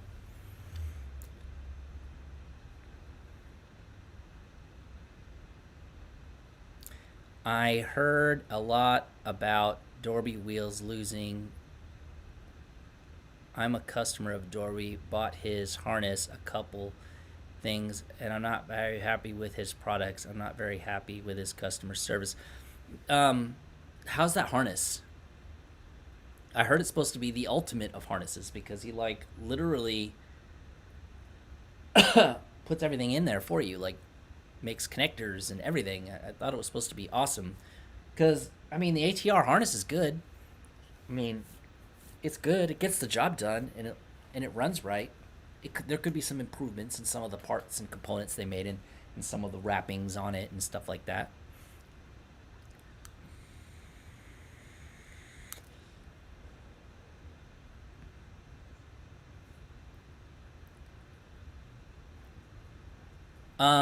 Okay, King, you got a Monster Gy6. I almost bought my wheels from Monster Gy6.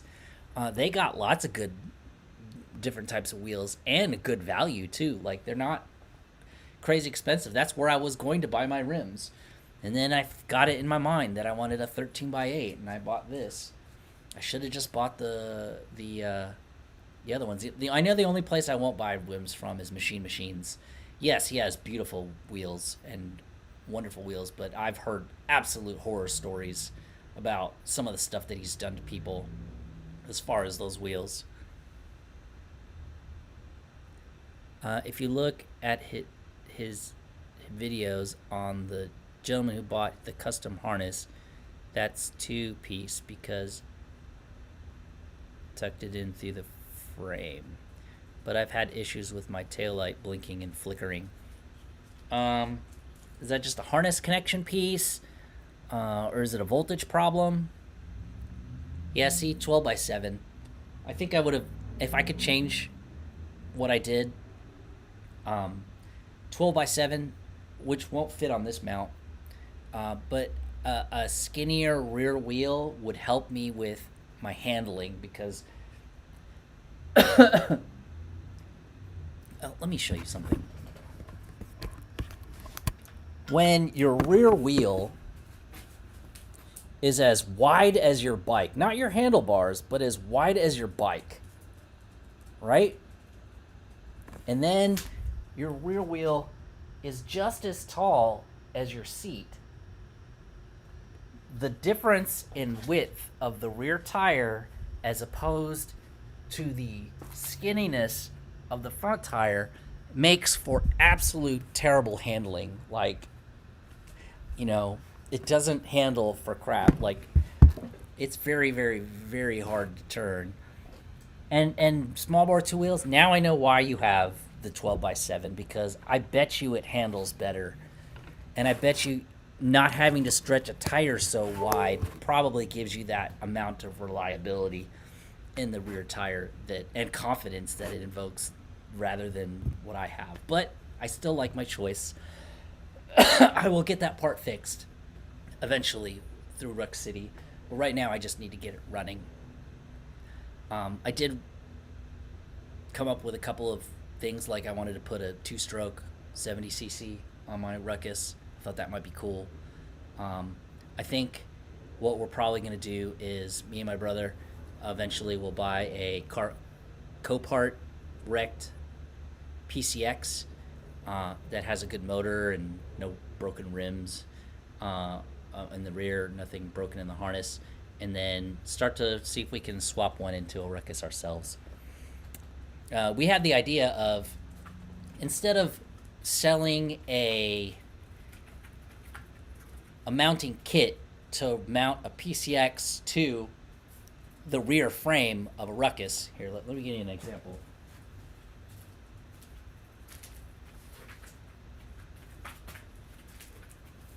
Here's a frame, which, by the way, it has the thing shaved off. If anyone wants to buy this, it's for sale. Instead of buying a mount that mounts, because it's here, to put the PCX motor in, build a rear frame that accommodates the PCX motor. Does that make sense? Instead of something that bolts onto the frame that you put a motor in, the whole rear frame is designed and welded together to hold a PCX. It seems like a more logical and safer choice because it's not motor attached to mount attached to frame. It's motor attached to frame, and that's all you have to deal with. It seems like a great idea. And it probably wouldn't be $1,000 for just the mount. Anyways, it's a dream. It's just a dream of mine. We're going to try to work on it. Some T2 swapped ones are insanely powerful. I remember seeing one a while back. I'll let you ride my Chuckus with a 14 up front and the 17.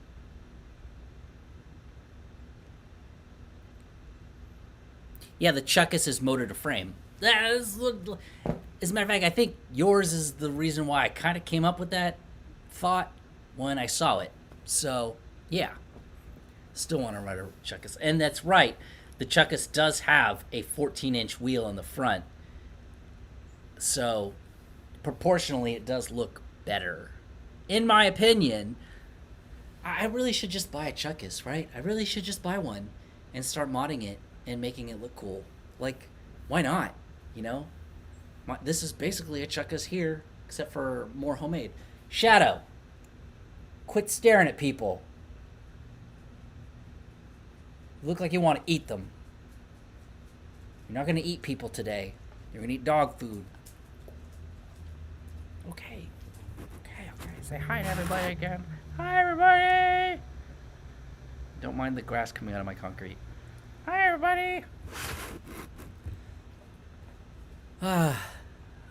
Check his Gerald. That's how my frame is. I have a Dan Max frame from the Gy6 that came from Japan. Dan Max frame. So that's a frame specifically designed for a Gy6. And the only reason the Gy6 became popular in the Ruckus is because it's an off-the-shelf motor that you can buy like on Amazon, eBay. You may even be able to go down the street and buy one.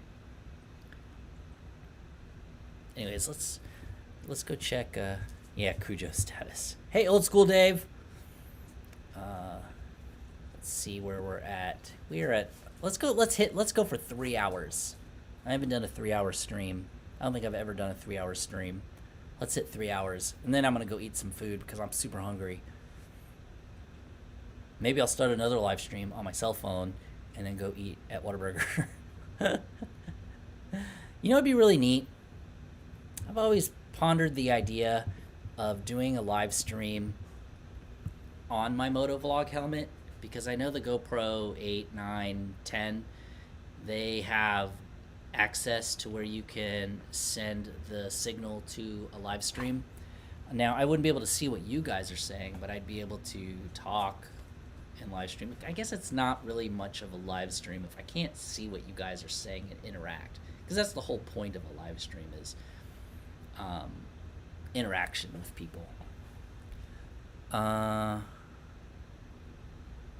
Remember mine when you come down. You get a better idea of what you're potentially getting into. Gerald, seat, frame, seat, rail. Oh, the seat frame and the mount. Oh, it's all one piece. See, that seems like a smart idea, right?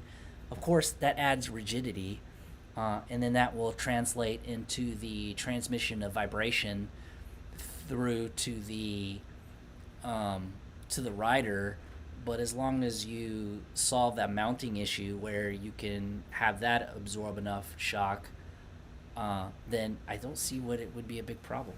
Hey! Shadow! I think she's trying to dig a hole in the fence so she can get to the other side and try to eat my neighbor's dogs. Because she'll go back there, if she goes to the garage, she'll go back there, and they'll just start barking at her like, rah, rah, rah, rah, rah, because she's... And you look, and she's just sitting there, staring at the fence like, yeah, I know I'm pissing you off, and it makes me happy. That's what I feel like she's saying. Probably not.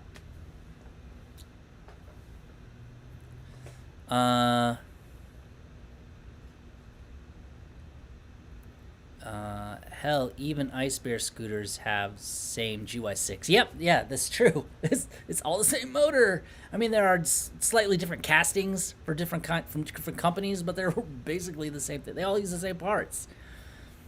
Vibrates like crazy, but it was only $500. Yeah, well, there are ways to solve that. I'm sure that you can change we could figure out a way to change the axle bushings for the motor to make it a little bit more shock absorbing or something like that. I know a lot of people, when they put the motor mount on, they bolt it together so hard that like the rubber grommets in there for the axle don't even do anything. Use a lock nut of some sort on the other side so that it can stay a little bit loose so that it can swing and it can absorb shock. But anyways, that's just how I see it. I've been in situations with my old mounts where if I just loosened the bolt going through the mount of the top of the motor, it reduces the vibration in it. Have you ever seen the twin Gy6 engines people make in the Philippines? Twin? Okay. You win. I'm Googling it. I'm going to Google it. I have to. It's a matter of pride. Twin Gy6. Wait a minute.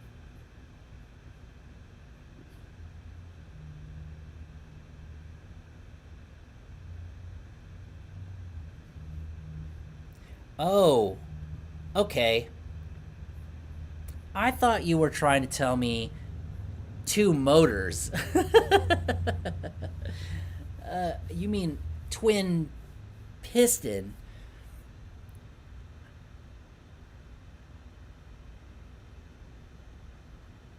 Yeah, I bet you that's true too. Oh, sorry, no one knows what I'm talking about. King said vibration on Gy6 can be resolved by tuning of the wideband. Yeah, getting the correct jets in there too will help you out a lot too. Can you buy a Gy6 twin cylinder? So is it two 150s? So it's a 300, or is it two 75s for 150? I don't know. That's the problem with these motor swaps. If you want to do a motor swap to something else, it's got to be a slightly readily available motor. The only difference, that's the only reason why you can't find like readily made Zuma mounts and stuff. It's because it's not something that can be easily done at any time, whenever anybody wants.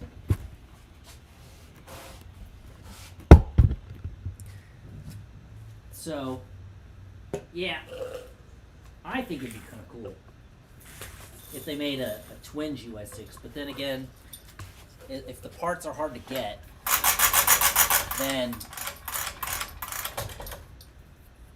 who wants to do that? No one wants to get something that's impossible to find parts for. I don't. I know I don't.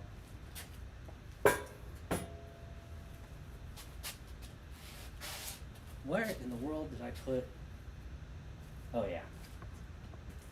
I saw some parts on a counter, so I knew I forgot to put some stuff away in the garage.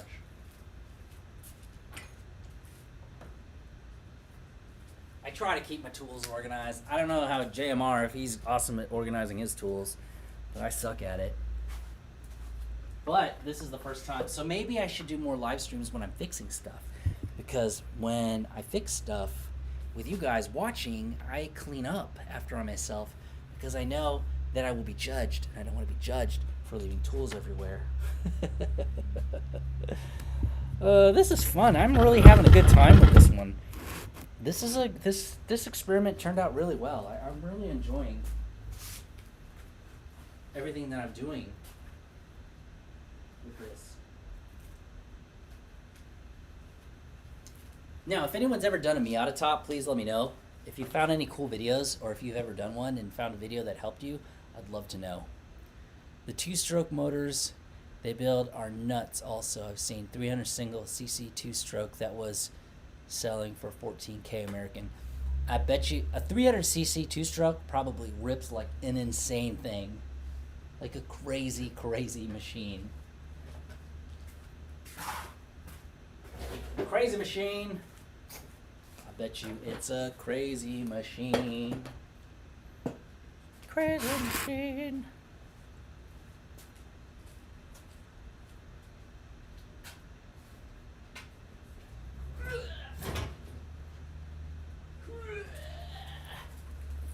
This is the next bike on the chopping block. I absolutely love this scooter. I don't care what anyone says about scooters that look like this or run like this. This thing is amazing. Like I can carry groceries in the seat. I got a shelf back here. I can put stuff on the bottom. You know when you have bags, there's a loop that breaks, spring loaded, and you can put bags in here to hold it. The gas is up front, which makes it convenient. There's a pocket up here, which I keep an extra mask just in case someone loses their mind because they don't have a mask on. And it's great. I call it the minivan.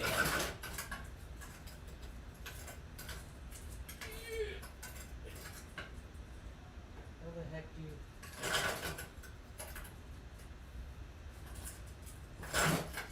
What the heck?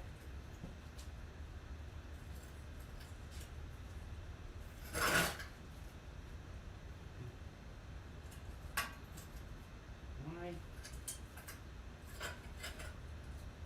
There we go. Golly. I couldn't figure out how to get the Ruckus on the center stand.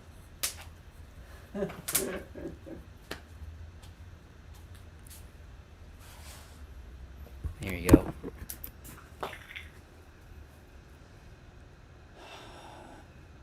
Did we find spark? No, we did not find spark. And we did find out that the stator in the back has an issue with the signal, the pickup that picks up off of the flywheel, or off this right here. So this is probably the reason why it's not signaling to spark. But, you know, now I'm going to order it, and then we'll do another live stream to put all that together. I don't like how this makes my head look like it's all white. Yeah, they grabbed a 2 Gy6 engines by cutting and welding and boring to make a 300cc Gy6, but those people have crazy amounts of skill. Pimp the Zuma. I will pimp the Zuma. It will happen. If I could lower the crap out of it, I would, but I have not found a good method to bring it closer to the ground yet. But I would really like to tuck those wheels. I don't care if it makes it more uncomfortable to ride in certain situations. I just want it on the ground. My garage is a mess mostly all the time. Yeah, I clean when I record too. I am back, Ceasar. I cooked me a hamburger, cheese, pickle, and pickled ginger. It's hella fun going fast on something that's slow. Absolutely. And you watch that, and that's a common theme that you see in other people's YouTube videos and comments, is that riding riding 70 miles per hour on a bike that can go 150 isn't nearly as exciting as going 70 miles per hour on something that was meant to go 35 miles per hour.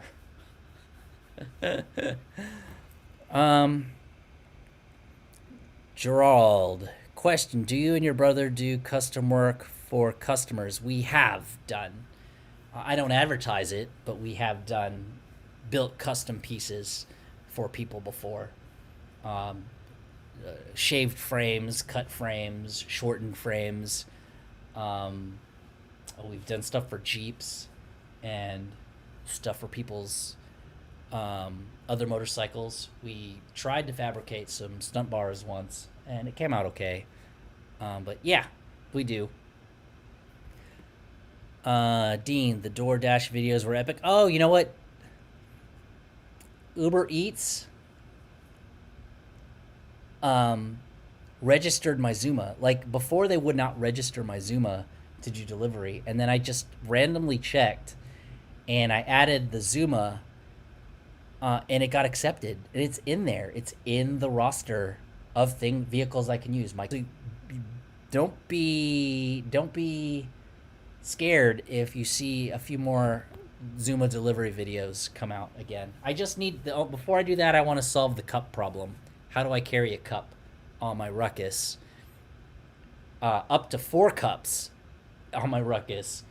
On my Zuma, and still do deliveries. White knuckle. Yep. Let's see, where are we? I think it's time to eat because I'm getting freaking starving.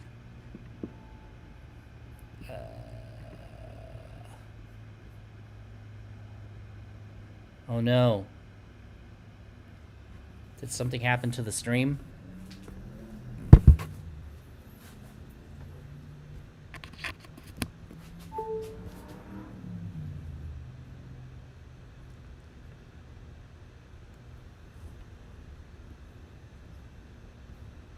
Did something happen to the stream? Oh, hey, Roy, thanks. That's awesome. Roy Walls donated $5 through Super Chat. There's the zombie. Maybe I should change it from a zombie to something a little less depressing on there.